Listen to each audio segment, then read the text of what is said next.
ನಮಸ್ಕಾರ. ಇವತ್ತಿನ ನಮ್ಮ ಈ ಕಾರ್ಯಕ್ರಮಕ್ಕೆ ನಮ್ಮೊಂದಿಗಿದ್ದಾರೆ ಡಾಕ್ಟರ್ ಆರ್ಥಿಕಾ ಶೆಟ್ಟಿ ಅವರು ಹಾಗೂ ಡಾಕ್ಟರ್ ನೀಲಾ ಭಾಮಿಶೆಣೆ ಅವರು. ಡಾಕ್ಟರ್ ಆರ್ಥಿಕಾ ಶೆಟ್ಟಿ ಅವರು ಎಜೆ ಹಾಸ್ಪಿಟಲ್ನ ಗೈನಕಾಲಜಿಸ್ಟ್ ವಿಭಾಗದ ತಜ್ಞರಾಗಿದ್ದಾರೆ ಹಾಗೂ ಡಾಕ್ಟರ್ ನೀಲಾ ಭಾಮಿಶೆಣೆ ಅವರು ಎಜೆ ಹಾಸ್ಪಿಟಲ್ನ ಸೈಕ್ಯಾಟ್ರಿ ವಿಭಾಗದ ತಜ್ಞರಾಗಿದ್ದಾರೆ. ಈ ಕಾರ್ಯಕ್ರಮಕ್ಕೆ ನಿಮಗೆ ಆತ್ಮೀಯವಾದಂಥ ಸ್ವಾಗತ. ಡೆಲಿವರಿ ಆದ ನಂತರ ನಾವು ಕೆಲವೊಮ್ಮೆ ನಮಗೆ ಭಯ ಆಗುತ್ತೆ, ನಿದ್ರೆ ತೊಂದರೆ, ಉರಿಯೂತ ಅಥವಾ ಖಿನ್ನತೆ ಅನುಭವ ಆಗುತ್ತೆ. ಇದಕ್ಕೆ ಕಾರಣ ಪೋಸ್ಟ್ಪಾರ್ಟಮ್ ಡಿಪ್ರೆಷನ್ ಆಗಬಹುದಾ? ಈ ಬಗ್ಗೆ ಒಂದಿಷ್ಟು ಮಾಹಿತಿಯನ್ನು ಡಾಕ್ಟರ್ ಆರ್ಥಿಕಾ ಶೆಟ್ಟಿ ಹಾಗೂ ಡಾಕ್ಟರ್ ನೀಲಾ ಭಾಮಿಶೆಣೆ ಅವರಿಂದ ಪಡೆದುಕೊಳ್ಳೋಣ. ನಾವು ಹೆಚ್ಚಾಗಿ ಮಗುವಿನ ಮೇಲೆ ಗಮನ ಹರಿಸ್ತೇವೆ. ಹೆರಿಗೆಯ ನಂತರ ತಕ್ಷಣ ಹಂತದಲ್ಲಿ ಒಂದು ಆ ಮಹಿಳೆ ಯಾವ ರೀತಿಯ ಅನುಭವ ಪಡ್ತಾಳೆ ಅಥವಾ ಯಾವ ರೀತಿಯ ಸಮಸ್ಯೆ ಅವಳಿಗೆ ಉಂಟಾಗಬಹುದು ಅಂತ ಹೇಳಿ. ಹೆರಿಗೆ ನಂತರ ತಾಯಂದಿರಲಿ ಹಲವು ದೈಹಿಕ ಬದಲಾವಣೆಗಳು ಉಂಟಾಗುತ್ತದೆ. ಅದಲ್ಲದೆ ತುಂಬ ಮಾನಸಿಕ ಬದಲಾವಣೆಗಳು ಕೂಡ ಕಾಣಲಿಕ್ಕೆ ಬರ್ತದೆ.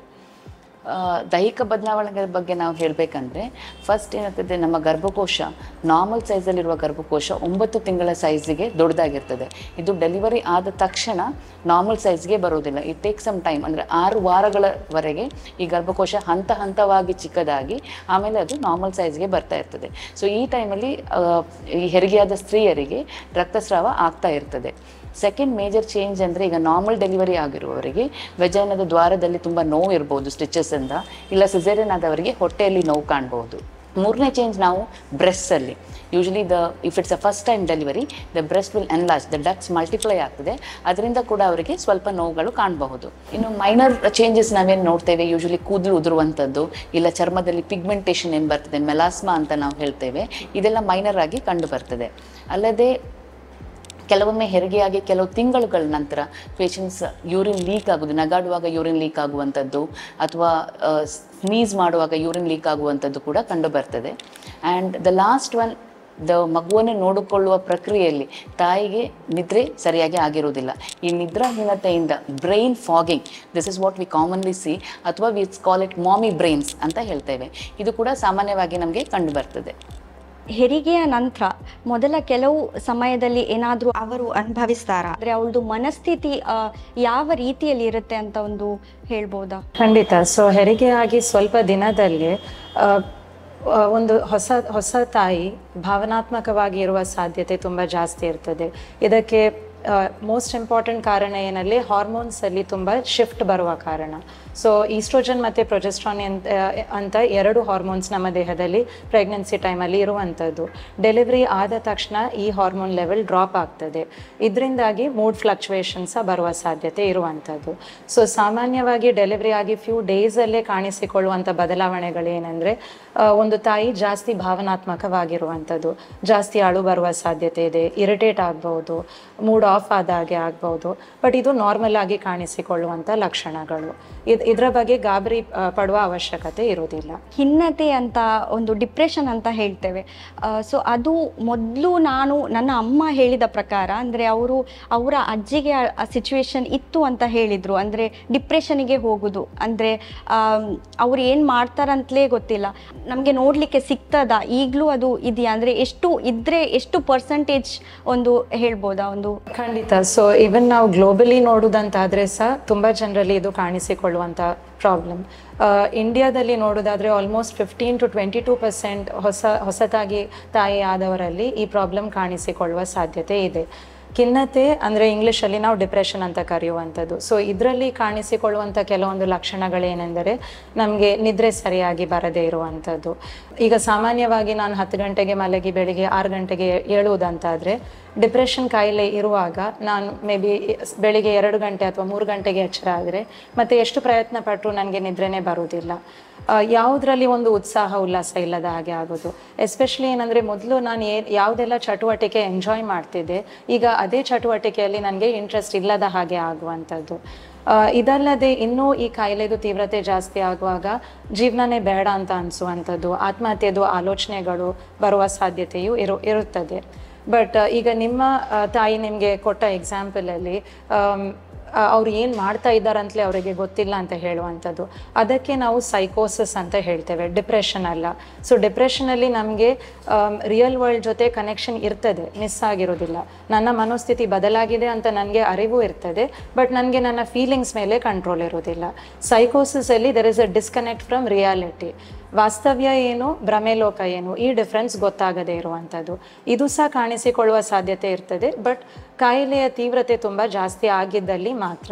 ನಾರ್ಮಲ್ ಡೆಲಿವರಿ ಹಾಗೂ ಸಿ ಸೆಕ್ಷನ್ ಡೆಲಿವರಿ, ಇದರಲ್ಲಿ ಸಿ ಸೆಕ್ಷನ್ ಅಂತ ಹೇಳಿದರೆ ಸಿಸರಿಯನ್ ಅಂತ ಹೇಳ್ಬೋದು. ಸೊ ಇದಕ್ಕೆ ಮತ್ತು ಅದಕ್ಕೆ ಏನು ವ್ಯತ್ಯಾಸ ಇದೆ? ಅಂದರೆ ಈಗ ದೈಹಿಕ, ಅವಳಿಗೆ ಈಗ ದಿನನಿತ್ಯ ಕೆಲಸ ಮಾಡೋದ್ರಲ್ಲಿ ಅವಳಿಗೆ ದೈಹಿಕ ಸವಾಲುಗಳು ಯಾವುದಿರಬಹುದು? ಯೂಶಲಿ ನಾವು ನಾರ್ಮಲ್ ಡೆಲಿವರಿ ಆದಾಗ ಪೇಷಂಟನ್ನು ಒಂದು 2 ರಿಂದ 3 ದಿನದವರೆಗೆ ಆಸ್ಪತ್ರೆಯಲ್ಲಿ ಇಟ್ಕೊಂಡಿರ್ತೇವೆ. ಆಮೇಲೆ ಮನೆಗೆ ಹೋದ ನಂತರ ತಾಯಿಗೆ ಒಂದು 6 ವಾರಗಳವರೆಗೆ ರಿಕವರಿ ಟೈಮ್, ದೈಹಿಕ ರಿಕವರಿಗೆ ಟೈಮ್ ಬೇಕಾಗ್ಬೋದು. ಬೇರೆ ಸಿಸೇರಿಯನ್ ಆದರೆ ಒಂದು 4 ರಿಂದ 5 ದಿನ ನಾವು ಆಸ್ಪತ್ರೆಯಲ್ಲಿ ಇಟ್ಕೊಂಡಿರ್ತೇವೆ. ಆಮೇಲೆ ಅವರು ಮನೆಗೆ ಹೋದ ನಂತರ ಹತ್ತತ್ರ ಒಂದು 3 ತಿಂಗಳು, 12 ವಾರಗಳ ಟೈಮ್ ಅವರಿಗೆ ಕಂಪ್ಲೀಟ್ ಆಗಿ ದೈಹಿಕವಾಗಿ ರಿಕವರ್ ಆಗಲಿಕ್ಕೆ ಬೇಕಾಗ್ತದೆ. 3 ಮೇಜರ್ ಚೇಂಜಸ್ ಅಂತ ಏನೇನು ಹೇಳ್ತೇವೆ ನಾವು, ಸಿಸೇರಿಯನ್ ಅಥವಾ ನಾರ್ಮಲ್ ಇರ್ಬೋದು. First one is pain. ನೋವಿನ ಪ್ರಮಾಣ ಏನಿರ್ತದೆ ಯೂಶ್ವಲಿ ನಾರ್ಮಲ್ ಡೆಲಿವರಿಯಲ್ಲಿ ಸ್ವಲ್ಪ ಕಮ್ಮಿ ಇರ್ತದೆ, ಆ್ಯಂಡ್ ಸಿಸೇರಿಯನಲ್ಲಿ it will be more. Normal ಡೆಲಿವರಿಯಲ್ಲಿ ವೆಜೈನದ ದ್ವಾರದಲ್ಲಿ ನೋವು ಇರ್ತದೆ ಸ್ಟಿಚಸ್ಸಿಂದ, ಬೇರೆ ಸಿಸೇರಿಯನಲ್ಲಿ ಹೊಟ್ಟೆಯಲ್ಲಿ ನೋವು ಇರ್ತದೆ. ಎರಡನೇದು ಇಸ್ ಇನ್ಫೆಕ್ಷನ್ಸ್. ಯೂಶ್ವಲಿ ನಾರ್ಮಲ್ ಡೆಲಿವರಿಯಲ್ಲಿ ಅಷ್ಟೊಂದು ಇನ್ಫೆಕ್ಷನ್ ರೇಟ್ಸ್ ಏನಿರೋದಿಲ್ಲ, ಸಿಸೇರಿಯನಲ್ಲಿ ಸ್ಲೈಟಾಗಿ ಹೈಯರ್ ಇರ್ತದೆ, but these days with advance medical techniques the infection rates are very less. ಮೂರನೇದು ಮೊಬಿಲಿಟಿ ಅಂತ ನಾವೇನು ಹೇಳ್ತೇವೆ. ನಾರ್ಮಲ್ ಡೆಲಿವರಿ ಆದ ನಂತರವೇ patient is fully active, she can move, mobility restrictions ಅಂತ ಇರೋದಿಲ್ಲ. ಬೇರೆ ಸಿಸೇರಿಯನಲ್ಲಿ ಕನಿಷ್ಠ ಪಕ್ಷ ಒಂದು 2 ರಿಂದ 3 ವಾರದವರೆಗೆ ಪೇಷಂಟಿಗೆ ಮೂವ್ ಆಗಲಿಕ್ಕೆ ಸ್ವಲ್ಪ ಕಷ್ಟ ಆಗ್ಬೋದು. She might need some help. The last thing, long term difference ಅಂತ ಏನು ಹೇಳ್ತೇವೆ, ಯೂರ್ಲಿ ದಿ ಪೆಲ್ವಿಕ್ ಫ್ಲೋರ್ ಫಂಕ್ಷನ್ ಅಂತ ನಾವು ಏನು ಹೇಳ್ತೇವೆ. ಯೂರಿನರಿ ಇನ್ಕಾಂಟಿನೆನ್ಸ್, ಮೂತ್ರವನ್ನು ಹಿಡಿದಿಡುವಲ್ಲಿ ಸ್ವಲ್ಪ ಕಷ್ಟ ಆಗೋದು, ಅಥವಾ ಮೋಷನ್ ಮಾಡುವಾಗ ಮೂಲವ್ಯಾಧಿ ಅಂತ ನಾವು ಹೇಳ್ತೇವೆ. ಅದು ನಾರ್ಮಲ್ ಡೆಲಿವರಿ ಆದ ಸ್ತ್ರೀಯರಲ್ಲಿ ಸ್ವಲ್ಪ ಜಾಸ್ತಿ ಕಾಣ್ತದೆ compared to caesarean. It doesn't mean that caesarean ಅದರಲ್ಲಿ ಅದು ಕಾಣೋದೇ ಇಲ್ಲ, ಹಾಗೆ ಅಲ್ಲ, ಬಟ್ ರಿಲೇಟಿವ್ಲಿ ನಾರ್ಮಲ್ ಅದರಲ್ಲಿ ಸ್ವಲ್ಪ ಜಾಸ್ತಿ ಇರ್ತದೆ, ಸಿಸೇರಿಯನ್ ಅದರಲ್ಲಿ ಸ್ವಲ್ಪ ಕಮ್ಮಿ ಇರ್ತದೆ. ಹೆರಿಗೆ ನಂತರ ಪುನಃ ಒಂದು ದೈನಂದಿನ ಚಟುವಟಿಕೆ ಅಥವಾ ವ್ಯಾಯಾಮ ಏನಾದರೂ ಮಾಡುವುದಿದ್ರೆ ಯಾವಾಗ ಒಂದು ಸೂಕ್ತವಾದ ಅದಕ್ಕೆ ಸಮಯ ಇರ್ಬೋದು? ಇದು ನಮಗೆ ಸಾಮಾನ್ಯವಾಗಿ ಕೇಳಿ ಬರುವಂಥ ಪ್ರಶ್ನೆನ, when do I get back to my normal? Okay, so what ನಾವು ಯೂಶ್ವಲಿ ಏನು ಹೇಳ್ತೇವೆ ಅಂದರೆ, take it as your body says. Okay, ನೀವೀಗ ಏನಾದರೂ ಕೆಲಸ ಮಾಡ್ತೀರಿ, you are feeling too tired, you can't do it, stop it there, do not force yourself to do it. Okay, ಈಗ ನೀವು ಮಾಡ್ತೀರಿ, you are feeling comfortable, go ahead with it. So average times it depends patients to patients actually. But average ಆಗಿ ಹೇಳಬೇಕಂದ್ರೆ normal ಡೆಲಿವರಿಯಲ್ಲಿ ಅವರ ದೈನಂದಿನ ಕೆಲಸಗಳೇನಿರ್ತದೆ, patients can usually resume by about 10 to 14 days, they are fit to resume their normal daily activities. And ಸಿಸೇರಿಯನಲ್ಲಿ it takes slightly longer, maybe around 21 to 30 days, 3 ರಿಂದ 4 ವಾರಗಳು. ಇನ್ನು ವ್ಯಾಯಾಮದ ಬಗ್ಗೆ ಹೇಳಬೇಕಂತೇಳಿ ಹೇಳಿದರೆ, ನಾರ್ಮಲ್ ಡೆಲಿವರಿ ಆದವರಿಗೆ ನಾವು usually we encourage them to do some pelvic floor exercises ಅಥವಾ ವಾಕಿಂಗ್. ಆಲ್ಮೋಸ್ಟ್ ಡೆಲಿವರಿ ಆದ ದಿನದಿಂದಲೇ we start encouraging them. Up to 6 weeks they can easily do walking ಥರದ ಎಕ್ಸಸೈಸಸ್. 6 weeks ನಂತರ ಬಾಡಿ ವೆಯ್ಟ್ ಎಕ್ಸಸೈಸಸ್ ಏನಿರ್ತದೆ ಅದು ಮಾಡ್ಬೋದು, ಅಪ್ ಟಿಲ್ 3 months. 3 months ಆದ ನಂತರ they can do full blown exercises like ಅವ್ರದ್ದು ಕಾರ್ಡಿಯೋ ಇರ್ಬೋದು ಅಥವಾ ಸ್ಟ್ರೆಂತ್ ಟ್ರೈನಿಂಗ್ ಇರ್ಬೋದು, ಏನು ಬೇಕಿದ್ರೂ ಮಾಡ್ಕೊಳ್ಬೋದು. ವೆರಸ್ ಸಿಸೇರಿಯನಲ್ಲಿ this recovery time is slightly prolong. So caesarean ಆದವರಿಗೆ ವಾಕಿಂಗ್ ಏನಿರ್ತದೆ ಅಪ್ ಟು 3 monthsವರೆಗೆ ಅವರು ವಾಕಿಂಗ್ ಎಲ್ಲ ಮಾಡ್ಕೊಳ್ಬೋದು. 3 months ನಂತರ ಬಾಡಿ ವೇಟ್ ಎಕ್ಸಸೈಸಸ್ ಮಾಡ್ಬೋದು. 6 months ನಂತರ they can go for high intensity training, cardio ಅಥವಾ ಸ್ಟ್ರೆಂತ್ ಟ್ರೈನಿಂಗ್ ಅಂತ ನಾವೇನು ಹೇಳ್ತೇವೆ ಅದನ್ನು ಮಾಡ್ಕೊಳ್ಬಹುದು. ಮಾನಸಿಕ ಮತ್ತು ಆರೋಗ್ಯದ ದೃಷ್ಟಿಯಿಂದ ಚಲನೆ ಹಾಗೂ ಲಘು ವ್ಯಾಯಾಮದಿಂದ ಖಿನ್ನತೆ ಒಳಪಡುವಂಥದ್ದು ಸಾಧ್ಯತೆ ಸ್ವಲ್ಪ ಕಮ್ಮಿ ಇದೆಯಾ? ಖಂಡಿತ. ಲಘು ವ್ಯಾಯಾಮ ಅಥವಾ ನಾವು ಲೈಟ್ ಎಕ್ಸಸೈಸಸ್ ಅಂತ ಹೇಳ್ತೇವೆ. ಸೊ ಫಿಸಿಕಲ್ ಮೊಬಿಲಿಟಿಯಿಂದಾಗಿ ಅಥವಾ light exercises, may be just simple walking ಇರ್ಬೋದು, ಸ್ಟ್ರೆಚಿಂಗ್ ಎಕ್ಸಸೈಸಸ್ ಇರ್ಬೋದು, ಇದರಿಂದ ಡೆಫಿನೆಟ್ಲಿ ಮನೋರೋಗಕ್ಕೆ ತುಂಬ ಹೆಲ್ಪ್ ಆಗುವಂಥದ್ದು. ಸೊ ಖಿನ್ನತೆಯ ಲಕ್ಷಣಗಳು ಇದ್ದಲ್ಲಿ ಕೂಡ ಲೈಟ್ ಎಕ್ಸಸೈಸ್ ಮಾಡಿದರೆ ನಮ್ಮ ಬ್ರೈನಲ್ಲಿ ಹ್ಯಾಪಿ ಹಾರ್ಮೋನ್ಸ್ ಅಥವಾ ಎಂಡಾರ್ಫಿನ್ಸ್ ಅಂತ ರಿಲೀಸ್ ಆಗ್ತದೆ. ಯಾವುದೇ ಥರದ ಫಿಸಿಕಲ್ ಆ್ಯಕ್ಟಿವಿಟೀಸ್ ಮಾಡುವಾಗ, ಈಗ ನಾವು ಜಿಮ್ಮಿಗೆ ಹೋದರೆ, ಏರೋಬಿಕ್ಸ್ ಮಾಡಿದರೆ, ಡ್ಯಾನ್ಸ್ ಮಾಡಿದರೆ, ಈ ಹ್ಯಾಪಿ ಹಾರ್ಮೋನ್ಸ್ ರಿಲೀಸ್ ಆಗುವ ಕಾರಣ ನಮಗೆ ತುಂಬ ಸಲ ನಮ್ಮ ಮೂಡ್ ಅಪ್ಲಿಫ್ಟ್ ಆಗಿದೆ ಅಥವಾ ಸಂತೋಷ ಆಗ್ತಾ ಇದೆ ಅಂತ ಒಂದು ಅನುಭವ ಬರುವಂಥದ್ದು. ಸೊ ಮೊದಲಿನ ಕಾಲದಲ್ಲಿ ಯೂಶಲಿ ಪೋಸ್ಟ್ ಡೆಲಿವರಿ ರೆಸ್ಟ್ ತೆಕ್ಕೊಳ್ಬೇಕು, ಕತ್ಲೆ ಕೋಣೆಯಲ್ಲಿ ಕೂತ್ಕೊಳ್ಬೇಕು, ಎಲ್ಲಿ ಹೋಗಬಾರ್ದು ಅಂಥದ್ದು ಅಡ್ವೈಸ್ ಮಾಡ್ತಿದ್ರು. ಬಟ್ ಈಗಿನ ಕಾಲದಲ್ಲಿ ನಾವು ಆದಷ್ಟು ಅವರಿಗೆ ಫಿಸಿಕಲಿ ಎಷ್ಟು ನಿಮಗೆ ಸಾಧ್ಯ ಉಂಟು ಆಕ್ಟಿವ್ ಆಗಿರಲಿಕ್ಕೆ ನಾವು ಎನ್ಕರೇಜ್ಮೆಂಟ್ ಅಥವಾ ಪ್ರೋತ್ಸಾಹ ಕೊಡ್ತೇವೆ. ಬಿಕಾಸ್ ಇದು ಆ್ಯಕ್ಚುಲಿ ಅವರ ಮನಸ್ಸಿನ ಸ್ವಾಸ್ಥ್ಯಕ್ಕೆ ತುಂಬ ಹೆಲ್ಪ್ ಮಾಡ್ತದೆ. ಡೆಲಿವರಿ ನಂತರದ ಖಿನ್ನತೆ ಅಂದ್ರೆ ಏನು? ಇದಕ್ಕೆ ಸಾಮಾನ್ಯವಾದ ಲಕ್ಷಣ ಯಾವುದು? ಓಕೆ, ಡೆಲಿವರಿ ನಂತರದ ಖಿನ್ನತೆಗೆ ನಾವು ಮೆಡಿಕಲ್ ಭಾಷೆಯಲ್ಲಿ ಹೇಳೋದಾದರೆ ಪೋಸ್ಟ್ ಪಾರ್ಟಮ್ ಡಿಪ್ರೆಷನ್ ಅಂತ ಕರೆಯುವಂಥದ್ದು. ಸೊ ಏನಾಗ್ತದೆ ಅಂದರೆ ಡೆಲಿವರಿ ಆಗಿ ಒಂದು 4-5 ದಿನದಲ್ಲೇ ಈ ಸಿಂಪ್ಟಮ್ಸ್ ಕಾಣಿಸಿಕೊಳ್ಳುವ ಸಾಧ್ಯತೆ ಇದೆ, ಅಥವಾ 4ರಿಂದ 6 ವಾರದ ನಂತರನೂ ಇದು ಶುರುವಾಗುವ ಸಾಧ್ಯತೆ ಇದೆ. ಕೆಲವು ತಾಯಿಯರಲ್ಲಿ ತುಂಬ ತಿಂಗಳಾದ ನಂತರವೂ ಇದು ಸ್ಟಾರ್ಟ್ ಆಗುವ ಸಾಧ್ಯತೆ ಇರ್ತದೆ. ಬಟ್ ಡೆಲಿವರಿ ಆಗಿ 1 ವರ್ಷದೊಳಗಡೆ ಕಾಣಿಸಿಕೊಳ್ಳುವಂಥ ಲಕ್ಷಣಗಳಿಗೆ ಮಾತ್ರ ನಾವು ಪೋಸ್ಟ್ ಪಾರ್ಟಮ್ ಡಿಪ್ರೆಷನ್ ಅಂತ ಕರೆಯುವಂಥದ್ದು. ಸೊ ಇದರಲ್ಲಿ ಆಲ್ರೆಡಿ ನಾನು ಹೇಳಿದಾಗೆ ಪೋಸ್ಟ್ ಡೆಲಿವರಿ ಏನಾಗ್ತದೆ ಅಂದರೆ ಈಸ್ಟ್ರೋಜನ್ ಮತ್ತು ಪ್ರೊಜೆಸ್ಟ್ರೋನ್ ಎಂಬ 2 ಹಾರ್ಮೋನ್ಸ್ಗಳು ಸಡನ್ ಆಗಿ ಈ ಲೆವೆಲ್ಸ್ ಡ್ರಾಪ್ ಆಗ್ತದೆ. ಇದರಿಂದಾಗಿ ಈ ಹಾರ್ಮೋನಲ್ ಚೇಂಜಿಂದಾಗಿ ನಮ್ಮ ಬ್ರೈನ್ ಒಳಗಡೆ ಇರುವಂಥ ಕೆಲವೊಂದು ರಸಾಯನಗಳು, ನಾವು ಅದಕ್ಕೆ ನ್ಯೂರೋ ಟ್ರಾನ್ಸ್ಮಿಟರ್ಸ್ ಅಂತ ಕರಿತೇವೆ, ಈ ವ್ಯಾಲ್ಯೂಸಲ್ಲಿ ಸಹ ಸ್ವಲ್ಪ ಫ್ಲಕ್ಚುಯೇಷನ್ ಬರುವಂಥದ್ದು. ಇದರಿಂದಾಗಿ ನಮಗೆ ಖಿನ್ನತೆ ಅಥವಾ ಡಿಪ್ರೆಷನ್ ಇದು ಲಕ್ಷಣಗಳು ಕಾಣಿಸಿಕೊಳ್ಳುವ ಸಾಧ್ಯತೆ ಇದೆ. ಸೊ ಡಿಪ್ರೆಷನ್ ಇದೆ ಅಂತ ಹೇಳಬೇಕಂತಾದರೆ ಒಂದು ವ್ಯಕ್ತಿಯಲ್ಲಿ ಸತತವಾಗಿ ಕಮ್ಮಿ ಅಂದರೆ ಅಟ್ಲೀಸ್ಟ್ 2 ವಾರದ ಕಾಲ ನಾನು ಹೇಳುವಂಥ ಲಕ್ಷಣಗಳು ಇರಲೇಬೇಕು. ಸೊ ಒಂದು, ನಿದ್ರೆಯಲ್ಲಿ ಏರುಪೇರು ಬರುವಂಥದ್ದು. ಹೆಚ್ಚಿನ ಮಹಿಳೆಯರಲ್ಲಿ ನಿದ್ರೆ ಕಮ್ಮಿ ಬರುವಂಥದ್ದು. ನಾರ್ಮಲ್ ನಿದ್ರೆಗಿಂತ ಅವರಿಗೆ ಒಂದು 3 ಗಂಟೆ 4 ಗಂಟೆ ಕಡಿಮೆ ನಿದ್ರೆ ಬರುವಂಥದ್ದು. ಬೆಳಿಗ್ಗೆ ಬೇಗ ಎಚ್ಚರ ಆಗುವಂಥದ್ದು. ಮತ್ತು ಎಷ್ಟು ಅವರು ಪ್ರಯತ್ನ ಪಟ್ಟರು ಅವರಿಗೆ ನಿದ್ರೆನೇ ಬರುವುದಿಲ್ಲ. ಕೆಲವರಲ್ಲಿ ಜಾಸ್ತಿ ನಿದ್ರೆ ಬರುವ ಸಾಧ್ಯತೆಯೂ ಇರ್ತದೆ. ತುಂಬ ಸುಸ್ತು ಅಂತ ಅನ್ನಿಸುವಂಥದ್ದು, ಯಾವುದರಲ್ಲಿ ಒಂದು ಉಲ್ಲಾಸ ಇಲ್ಲದ ಹಾಗೆ ಆಗುವಂಥದ್ದು. ಹಸಿವು ಹೆಚ್ಚು ಕಮ್ಮಿ ಆಗ್ಬೋದು. ತುಂಬ ಜನರಲ್ಲಿ ಹಸಿವು ಕಡಿಮೆ ಆಗ್ತದೆ, ಬಾಯಿಗೆ ರುಚಿ ಇರೋದಿಲ್ಲ, ಊಟ ತಿಂಡಿ ಸೇರುವುದಿಲ್ಲ. ಇದರಿಂದಾಗಿ ವೆಯ್ಟ್ ಲಾಸ್ ಆಗುವ ಸಾಧ್ಯತೆ ಇರ್ತದೆ. ಇನ್ನೂ ಕಾಯಿಲೆದು ತೀವ್ರತೆ ಜಾಸ್ತಿ ಆಗುವಾಗ ಅವರಿಗೆ ಜೀವನನೇ ಬೇಡ ಅಂತ ಅನ್ನಿಸುವಂಥದ್ದು. ಅವರ ಜೀವಕ್ಕೆ ಏನಾದರೂ ಹಾನಿ ಮಾಡಿಕೊಳ್ಬೇಕು, ಆತ್ಮಹತ್ಯೆದು ಆಲೋಚನೆಗಳು, ಪ್ರಯತ್ನ ಮಾಡುವ ಸಾಧ್ಯತೆಯೂ ಇರ್ತದೆ. ಇನ್ನು ಕೆಲವರಿಗೆ ಮಗುವಿಗೂ ಹಾನಿ ಮಾಡಬೇಕು ಅಂದರೆ ಮಗುವನ್ನು ಸಾಯಿಸಬೇಕು ಅಂತ ದೃಷ್ಟಿಕೋನದಿಂದ ಅಲ್ಲ, ಬಟ್ ಅದು ಇದ್ರೆ ಮೇ ಬಿ ಅದಕ್ಕೆ ಪ್ರಾಬ್ಲಮ್ಸ್ ಜಾಸ್ತಿ ಆಗ್ಬೋದು. ಸೊ ನನ್ನ ಜೊತೆ ಮಗುವಿನ ಜೀವನವನ್ನು ಎಂಡ್ ಮಾಡೋದು ಒಳ್ಳೆಯದಂತ ಈ ಥರ ಮನೋಭಾವನೆಗಳು ಬರುವ ಸಾಧ್ಯತೆ ಇರ್ತದೆ. ಇದಲ್ಲದೆ ಅವರಿಗೆ ಕಾರಣ ಇಲ್ಲದೆ ಅಳು ಬರುವ ಸಾಧ್ಯತೆ ಇರ್ತದೆ. ಯಾವುದರಲ್ಲಿ ಒಂದು ಖುಷಿ ಅಂತಲೇ ಅವರಿಗೆ ಅನುಭವಿಸಲಿಕ್ಕೆ ಸಾಧ್ಯ ಇರದೇ ಇರುವಂಥ ಒಂದು ಪರಿಸ್ಥಿತಿ. ಈ ಲಕ್ಷಣಗಳು ಕಂಡು ಬಂದಲ್ಲಿ ಇದಕ್ಕೆ ನಾವು ಪೋಸ್ಟ್ ಪಾರ್ಟಮ್ ಡಿಪ್ರೆಷನ್ ಅಂತ ಕರೆಯುವಂಥದ್ದು. But every day minimum 2 weeks duration ಈ ಸಿಂಪ್ಟಮ್ಸ್ ಇದ್ದರೆ ನಾವು ಇದಕ್ಕೆ ಡಿಪ್ರೆಷನ್ ಅಂತ ಕರೀಬಹುದು. ಸಣ್ಣ ಪುಟ್ಟ ಮೂಡ್ ವೇರಿಯೇಷನ್ಸಿಗೆ ನಾವು ಡಿಪ್ರೆಷನ್ ಅಂತ ಲೇಬಲ್ ಹಾಕ್ಲಿಕ್ಕೆ ಆಗೋದಿಲ್ಲ. ಯಾವುದೇ ಥರದ ನಾವು ಅವರಿಗೆ ಪ್ರೋತ್ಸಾಹ ಕೊಡಲಿಕ್ಕೆ ಪ್ರಯತ್ನ ಪಟ್ಟರೂ ಕೂಡ ಅವರಿಗೆ ಅದು ಚೇಂಜಸ್ ಒಳಗಿಂದ ಮಾಡ್ಲಿಕ್ಕೆ ಆಗ್ತಾ ಇಲ್ಲ ಅಂತಾದರೆ, ಈಗ ನಾವು ಎಕ್ಸಸೈಸ್ ಮಾಡಬೇಕು, ನೀವು ಮ್ಯೂಸಿಕ್ ಕೇಳಿ ಅಥವಾ ಜಾಗಿಂಗ್ ಮಾಡಿ, ವಾಕಿಂಗ್ ಮಾಡಿ ಅಂತ ಹೇಳುವಾಗ ಸಹ ಅವರಿಗೆ ಅದು ಮಾಡಲಿಕ್ಕೇ ಒಂದು ಒಳಗಿಂದ ಡ್ರೈವ್ ಇರೋದಿಲ್ಲ. ಇದಕ್ಕೆ ನಾವು ಡಿಪ್ರೆಷನ್ ಅಂತ ಕರೆಯುವಂಥದ್ದು. ಸೊ ನಾವು ಎಣಿಸಿದಷ್ಟು ಇದು ಸಿಂಪಲ್ ಪ್ರಾಬ್ಲಮ್ ಅಲ್ಲ. ನೀವು ಹೇಳಿದಾಗೆ ಈಗ 2 ವೀಕ್ಸ್ ತನಕ ಅಂತ ನೀವು ಹೇಳಿದ್ರಿ. ಸೊ 2 ವೀಕ್ಸ್ ನಂತರ ಆದರೆ ನೀವು ಅದಕ್ಕೆ ಅಂದರೆ ಡಾಕ್ಟರ್ಸ್ ಏನಾದರೂ ಅದಕ್ಕೆ ಹೇಳ್ತಾರಾ? ಅಂದರೆ ನೀವು ವೈದ್ಯರ ಬಳಿ ಅವರಿಗೆ ಕರೆದುಕೊಂಡು ಹೋಗಬೇಕು ಅಥವಾ ಅವರಿಗೆ ಕೌನ್ಸಿಲಿಂಗ್ ಇದು ಅಗತ್ಯ ಇದೆ ಅಂತ ಹಾಗೇನಾದರೂ? ಹೌದು, ಸಾಮಾನ್ಯವಾಗಿ ಈಗ ಯಾರು ಡೈರೆಕ್ಟಾಗಿ ಮನೋರೋಗ ತಜ್ಞರ ಹತ್ರ ಬರಲಿಕ್ಕೆ ಬಯಸೋದು ತುಂಬ ಕಡಿಮೆ. ಇದರ ಬಗ್ಗೆ ಆಲ್ರೆಡಿ ಮಾಹಿತಿ ಇಲ್ಲ ಅಂತಾದರೆ ಯಾರೂ ಬರಲಿಕ್ಕೆ ಸಾಧ್ಯತೆ ಇರುವುದಿಲ್ಲ. ಬಟ್ ಅಟ್ಲೀಸ್ಟ್ ನಿಮ್ಮ ಟ್ರೀಟಿಂಗ್ ಒಬ್ಸ್ಟೆಟ್ರಿಷನ್ ಮತ್ತು ಗೈನಕಾಲಜಿಸ್ಟ್ ಹತ್ರ ನಿಮಗೆ ಕಂಫರ್ಟ್ ಲೆವೆಲ್ ಇರ್ತದೆ. ಸೊ ಈ ಥರದ ಮೂಡ್ ಫ್ಲಕ್ಚುಯೇಷನ್ಸ್ ಬರ್ತಾ ಇದೆ ಅಂತ ಪೇಷಂಟೇ ಹೋಗಿ ಹೇಳ್ಬೋದು. ಇಲ್ಲದಿದ್ದರೆ ಅವರಿಗೆ ಹೇಳಲಿಕ್ಕೆ ಸಂಕೋಚ ಆಗ್ತಾ ಇದೆ ಅಂತಾದರೆ ಅವರ ಮನೆಯಲ್ಲಿರುವವರು ಕ್ಲೋಸ್ ಫ್ಯಾಮಿಲಿ ಮೆಂಬರ್ಸ್ ಅವರನ್ನು ಅವರ ಗೈನಕಾಲಜಿಸ್ಟ್ ಹತ್ರ ಕರ್ಕೊಂಡು ಹೋದಾಗ ಈ ವಿಷಯ ಡಿಸ್ಕಸ್ ಮಾಡಿದಲ್ಲಿ ಅವರವರಿಗೆ ಗೈಡ್ ಮಾಡ್ತಾರೆ. ನೆಕ್ಸ್ಟ್ ಸ್ಟೆಪ್ಸ್ ಏನು ತಗೊಳ್ಬೋದು ಅಥವಾ ಯಾವಾಗ ಮನೋರೋಗ ತಜ್ಞರನ್ನು ಮೀಟ್ ಆಗೋದು ಹೆಲ್ಪ್ ಆಗ್ತದೆ ಅಂತ ಹೇಳಿ. ಎದೆಹಾಲು ಉಣಿಸುವುದರಿಂದ ದೈಹಿಕ ಚೇತರಿಕೆಗೆ ಏನಾದರೂ ವ್ಯತ್ಯಾಸ ಇದೆಯಾ? ಇದಕ್ಕೆ ಸಂಬಂಧಿಸಿದ ತಪ್ಪು ಕಲ್ಪನೆಗಳು ಯಾವುದು? ಈ ಎದೆಹಾಲು ಎಂಬುದು ಅಮೃತಕ್ಕೆ ಸಮಾನ.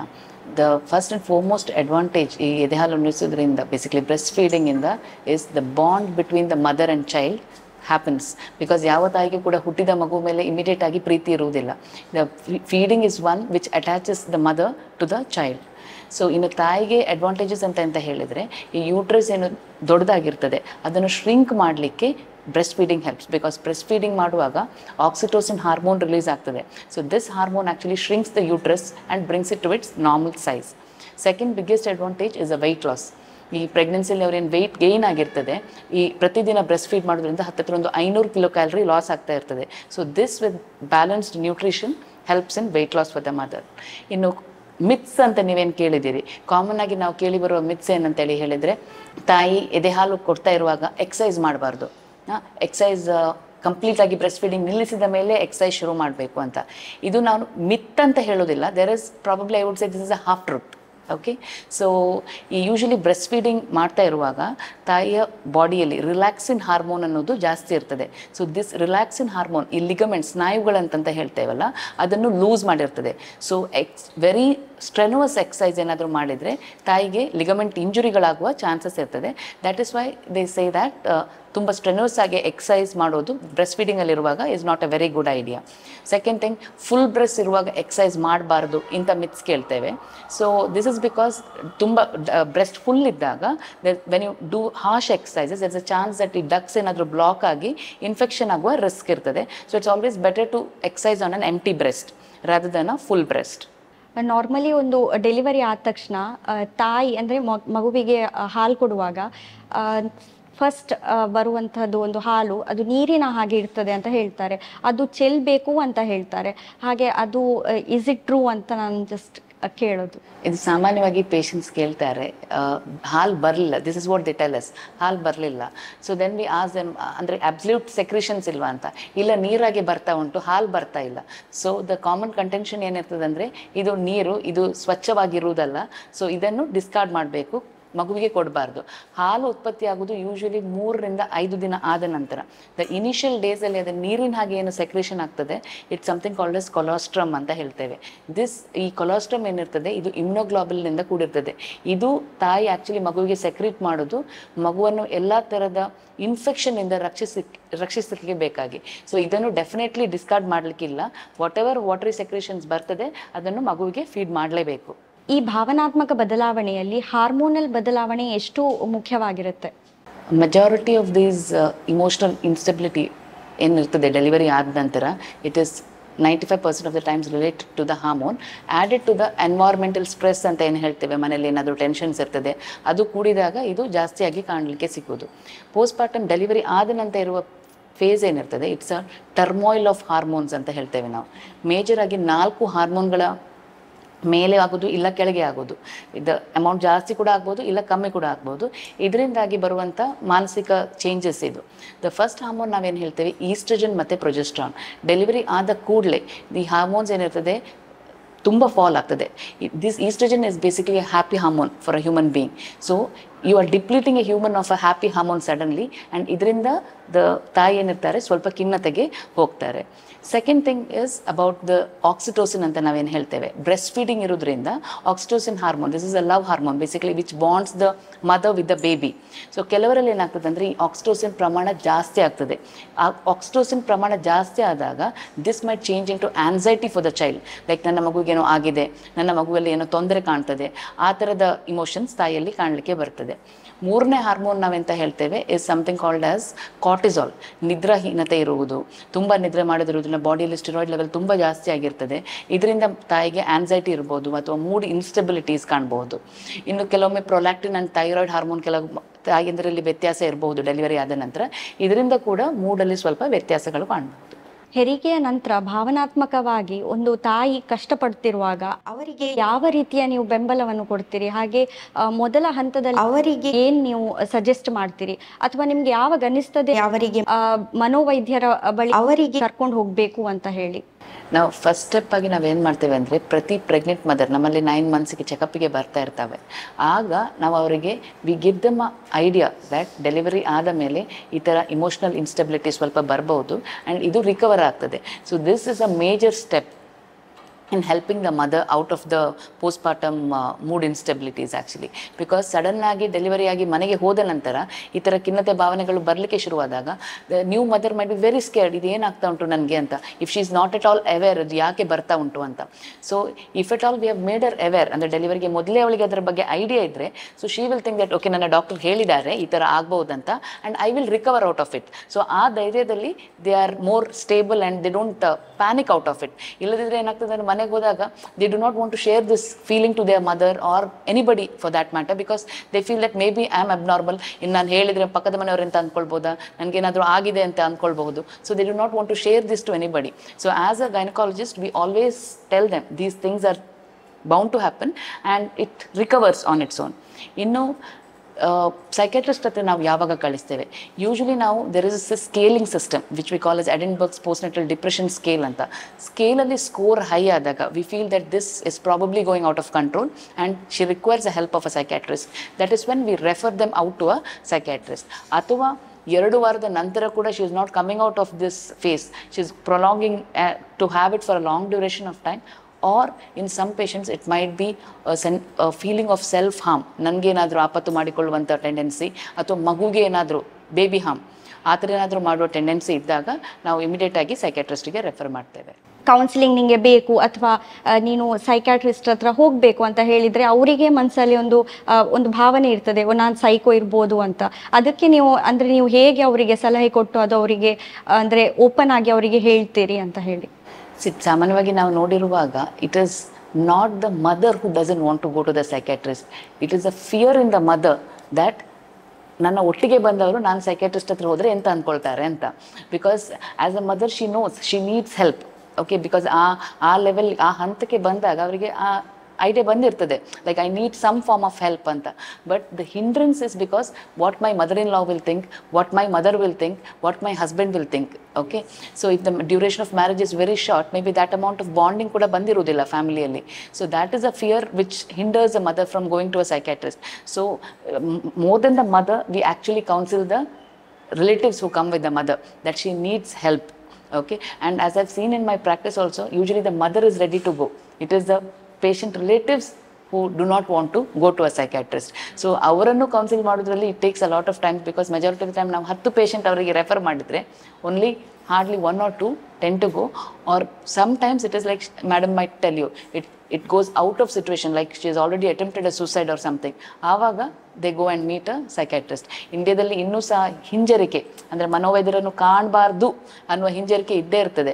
But majority of time it is not the mother who is resistant, it is the ಮನೆಯವರು who are resistant. Yes, I agree with that. But percentage ಒಂದು ಎಷ್ಟು ಅಂತ ಹೇಳ್ಬೋದಾ? ನಾವು ಈ ಪೋಸ್ಟ್ಮಾರ್ಟಮ್ ಬ್ಲೂಸ್ ಅಂತ ಹೇಳ್ತೇವೆ, what ever is minor, it's usually seen in about, frankly speaking, about 75 to 80% of the mothers. But they all come out. Okay, hardly around 10 to 20% of them progress to more severe form of disease and need a help of a psychiatric consultation. ಖಿನ್ನತೆ ಬಗ್ಗೆ ನಾವು ಯಾವಾಗ ಎಚ್ಚರ ವಹಿಸಬೇಕು ಅಂದರೆ, ಸಾಮಾನ್ಯವಾಗಿ ನಾವು ಕೇಳ್ತೇವೆ ಬೇಬಿ ಬ್ಲೂಸ್ ಮತ್ತು ಖಿನ್ನತೆ, ಇದಕ್ಕೆರಡಕ್ಕೆ ಇರುವ ವ್ಯತ್ಯಾಸವೇನು? ಸೊ ಬೇಬಿ ಬ್ಲೂಸಿಗೆ ನಾವು ಪೋಸ್ಟ್ಪಾರ್ಟಮ್ ಬ್ಲೂಸ್ ಅಂತ ಹೇಳುವಂಥದ್ದು. ಖಿನ್ನತೆ ಅಂದರೆ ಪೋಸ್ಟ್ಪಾರ್ಟಮ್ ಡಿಪ್ರೆಷನ್. ಪೋಸ್ಟ್ಪಾರ್ಟಮ್ ಬ್ಲೂಸ್ ಯಾವಾಗ ಕಾಣಿಸಿಕೊಳ್ಳುವಂಥದ್ದಂದರೆ, ಮೇಡಮ್ ಆಲ್ರೆಡಿ ಹೇಳಿದಾಗೆ ಆಲ್ಮೋಸ್ಟ್ 75 to 80% ಆಫ್ ನ್ಯೂ ಮದರ್ಸಲ್ಲಿ ಇದು ಸಾಮಾನ್ಯವಾಗಿ ಕಾಣಿಸಿಕೊಳ್ಳುವಂಥ ಪ್ರಾಬ್ಲಮ್. ಸೊ ಇದೇನಾಗ್ತದೆ ಅಂದರೆ, ಡೆಲಿವರಿ ಆಗಿ ಫಸ್ಟ್ 4-5 ಡೇಸಲ್ಲೇ ಕಾಣಿಸಿಕೊಳ್ಳುವಂಥದ್ದು. ಮೂಡ್ ಫ್ಲಕ್ಚುವೇಷನ್ಸ್ ಇರ್ತದೆ, ಆತಂಕ ಇರ್ಬೋದು, ಇರಿಟಬಿಲಿಟಿ ಇರ್ಬೋದು, ಪಟ್ಟಂತ ಅಳು ಬರುವಂಥದ್ದು ಇರ್ತದೆ, ನಿದ್ರೆ ಸಹ ಸ್ವಲ್ಪ ಏರುಪೇರು ಸ್ಥಿತಿಯಲ್ಲಿ ಇರ್ತದೆ, ತುಂಬ ಸುಸ್ತಾಗೋದು, ಇಂಥ ಲಕ್ಷಣಗಳು ಕಾಣಿಸಿಕೊಳ್ಳುವಂಥದ್ದು. ಬಟ್ ಸಾಮಾನ್ಯವಾಗಿ ಇದಕ್ಕೆ ಯಾವುದೇ ಥರದ ಚಿಕಿತ್ಸೆ ಇಲ್ಲದೆ ಜಸ್ಟ್ ಸಪೋರ್ಟ್ ಕೊಟ್ಟರೆ, ಸಪೋರ್ಟಿವ್ ವಾತಾವರಣ ಇದ್ದರೆ ವಿದಿನ್ 2 weeks ಇದು ತನ್ನಷ್ಟಕ್ಕೆ ಸೆಟ್ಲ್ ಆಗುವಂಥದ್ದು. ಇದಕ್ಕೆ ಕಾರಣವೇ ನಮ್ಮ ದೇಹದಲ್ಲಿ ಆಗಿರುವಂಥ ಹಾರ್ಮೋನಲ್ ಫ್ಲಕ್ಚುವೇಷನ್ಸ್. ಈ ಹಾರ್ಮೋನಲ್ ಫ್ಲಕ್ಚುವೇಷನ್ಸ್ ನಮ್ಮ ಬ್ರೈನ್ ಇದು ಕೆಮಿಕಲ್ಸ್ ಮೇಲೆ ಪರಿಣಾಮ ಬೀರಿರುವ ಕಾರಣ ಈ ಚೇಂಜಸ್ ಕಾಣುವಂಥದ್ದು. ಬಟ್ ಪೋಸ್ಟ್ಪಾರ್ಟಮ್ ಡಿಪ್ರೆಷನ್ ಇದು ಜಾಸ್ತಿ ತೀವ್ರತೆಯ ಪ್ರಾಬ್ಲಮ್. ಸೊ ಇದು ಏನಾಗುವಂಥದ್ದಂದರೆ, ಡೆಲಿವರಿ ಆಗಿ 4 to 6 weeks ಒಳಗಡೆ ಎನಿ ಟೈಮ್ ಡೆವಲಪ್ ಆಗುವ ಸಾಧ್ಯತೆ ಇದೆ, ಅಥವಾ ಕೆಲವೊಮ್ಮೆ ತುಂಬ ತಿಂಗಳು ಕಟ್ಟಲೆ ನಂತರನೂ ಶುರು ಆಗ್ಬೋದು. ಬಟ್ ಡೆಲಿವರಿ ಆಗಿ 1 ವರ್ಷದೊಳಗಡೆ ಕಾಣಿಸಿಕೊಳ್ಳುವಂಥ ಲಕ್ಷಣಗಳು. ಬಟ್ ಮಿನಿಮಮ್ 2 weeks ಸತತವಾಗಿ ಈ ಸಿಂಪ್ಟಮ್ಸ್ ಅಥವಾ ಕಾಯಿಲೆದು ಲಕ್ಷಣಗಳು ಕಂಡು ಬಂದಲ್ಲಿ, ಆಲ್ಸೋ ಅವ್ರು ಹೇಳಿದಾಗ ಈಗ ಅವ್ರು ಸಹ ಸ್ಕೇಲ್ ಹಾಕಿ ನೋಡ್ತಾರೆ ಕಾಯಿಲೆದು ತೀವ್ರತೆ ಎಷ್ಟಿದೆ. ಯಾವಾಗ ಆ ವ್ಯಕ್ತಿ ಅವರಿಗೇನೆ ಹಾರ್ಮ್ ಕಾಸ್ ಮಾಡುವ ಸಾಧ್ಯತೆ ಇದೆ ಅಥವಾ ಮಗುವಿಗೆ ಯಾವುದೇ ಥರದ ಹಾನಿ ಕೊಡುವ ಸಾಧ್ಯತೆ ಇದೆ, ಆ ಸಿಚುವೇಶನಲ್ಲಿ ಡೆಫಿನೆಟ್ಲಿ ಹೆಲ್ಪ್ ತೆಕ್ಕೊಳ್ಬೇಕು. ಇದಕ್ಕೆ ಪೋಸ್ಟ್ಪಾರ್ಟಮ್ ಡಿಪ್ರೆಷನ್ ಅಂತ ಕರೆಯುವಂಥದ್ದು. ಹೆರಿಗೆಯ ನಂತರ ತಾಯಿ ಒಂದು ನಿರ್ಲಕ್ಷಿಸಬಾರದಂತಹ ಒಂದು ಸೋಂಕು ಅಥವಾ ಗಂಭೀರ ಸಮಸ್ಯೆಗಳು ಯಾವುದು? ಯೂಶಲಿ ನಾವು ಹೆರಿಗೆ ಮಾಡಿ ಮನೆಗೆ ಕಳಿಸಿದ ನಂತರ ನೆಕ್ಸ್ಟ್ ಚೆಕಪ್ ಏನಿರ್ತದೆ ಅದು 6 ವಾರಗಳ ನಂತರ ಆಗಿರ್ತದೆ. We meet the mother after 6 weeks usually. ನಡುವಲ್ಲಿ we tell them the red flag signs. ಇದೇನಾದರೂ ಕಂಡು ಬಂದರೆ ಇಮಿಡಿಯೇಟ್ ಆಗಿ ಅವರು ಆಸ್ಪತ್ರೆಗೆ ಬರಬೇಕು. ಒಂದು ಏನಾದರೂ ಜ್ವರ ಕಂಡು ಬಂದಲ್ಲಿ ಅಥವಾ ತೀವ್ರವಾಗಿ ರಕ್ತಸ್ರಾವ ಆಗುವಂಥದ್ದು, ಈ ನಾರ್ಮಲ್ ಆಗಿ 6 ವೀಕ್ಸ್ ಬ್ಲೀಡಿಂಗ್ ಏನಿರ್ತದೆ ಅದು ತುಂಬ ಎಕ್ಸೆಸಿವ್ ಆಗಿ ಹೋಗ್ತಾ ಉಂಟು ಆ್ಯಂಡ್ ಆ ಬ್ಲಡ್ಡಲ್ಲಿ ಸ್ಮೆಲ್ ಬರ್ತಾ ಉಂಟು, ದುರ್ವಾಸನೆ ಉಂಟು ಅದರಲ್ಲಿ, ಇಂಥದ್ದಿರುವಾಗ ಇಮಿಡಿಯೇಟ್ ಆಗಿ ಆಸ್ಪತ್ರೆಗೆ ಬರಬೇಕು. ಇಲ್ಲ she is having too much of a headache, ಕಣ್ಣಿನ ದೃಷ್ಟಿಯಲ್ಲಿ ವ್ಯತ್ಯಾಸ ಕಾಣುವಂಥದ್ದು, ಬ್ರೀದಿಂಗ್ ಡಿಫಿಕಲ್ಟೀಸ್, ಇಂಥದ್ದೇನಾದರೂ ಇದ್ದರೆ ಇಮಿಡಿಯೇಟ್ ಆಗಿ ಹಾಸ್ಪಿಟ್ಲಿಗೆ ಬರಬೇಕು. The last category which we commonly see who come back is with infection. Sometimes ಸ್ಟಿಚ್ಚಲ್ಲಿ ಏನಾದರೂ ಪಸ್ ಬರ್ತಾ ಉಂಟು, ಸ್ಟಿಚ್ಚಲ್ಲಿ ತುಂಬ ನೋವಿದೆ, ಅಂಥದ್ದಾದರೂ ಕೂಡ ಇಮಿಡಿಯೇಟ್ ಆಗಿ ಹಾಸ್ಪಿಟ್ಲಿಗೆ ಬರಬೇಕು. ತಾಯಂದಿರು ಬಹುಶಃ ಭಾವನಾತ್ಮಕ ಸಮಸ್ಯೆಗಳನ್ನು ಜಾಸ್ತಿ ಹಂಚಿಕೊಳ್ಳುವುದಿಲ್ಲ.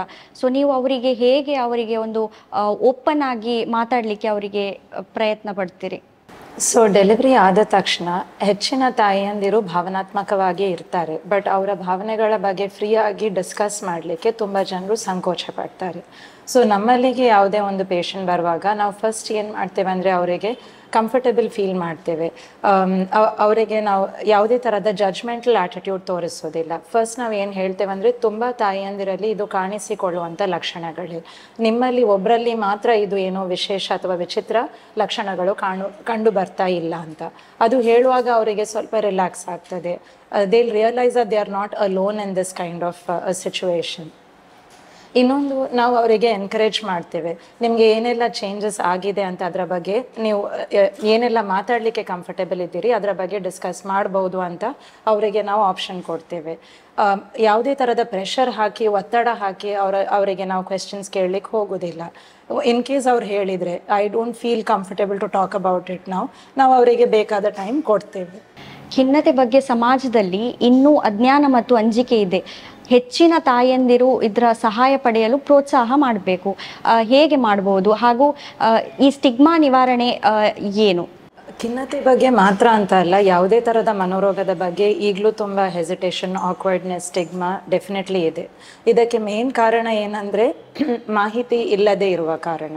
ಈಗ ನನ್ನ ಹೆಚ್ಚಿನ ಪೇಷಂಟ್ಸಿಗೆ ಎಕ್ಸಾಂಪಲ್ ಕೊಡೋದಂತಂದರೆ, ಕೋವಿಡ್ ಕಾಯಿಲೆ ಇಂಟ್ರೊಡ್ಯೂಸ್ ಆದಾಗ 2020ಯಲ್ಲಿ ಜನಸಾಮಾನ್ಯರಿಗೆ ಬಿಡಿ, ನಮಗೆ ಡಾಕ್ಟರ್ನವರಿಗೂ ತುಂಬ ಹೆದರಿಕೆ ಆಗ್ತಿತ್ತು. ಕೆಮ್ಮು, ಕಫ, ಶೀತ, ನೆಗಡಿ ಯಾವಾಗಲೂ ಇದ್ದ ಸಿಮ್ಟಮ್ಸೇ. ಬಿಕಾಸ್ ನಮಗೆ ಐಡಿಯಾ ಇಲ್ಲ ಹೇಗೆ ಹರಡ್ತದೆ.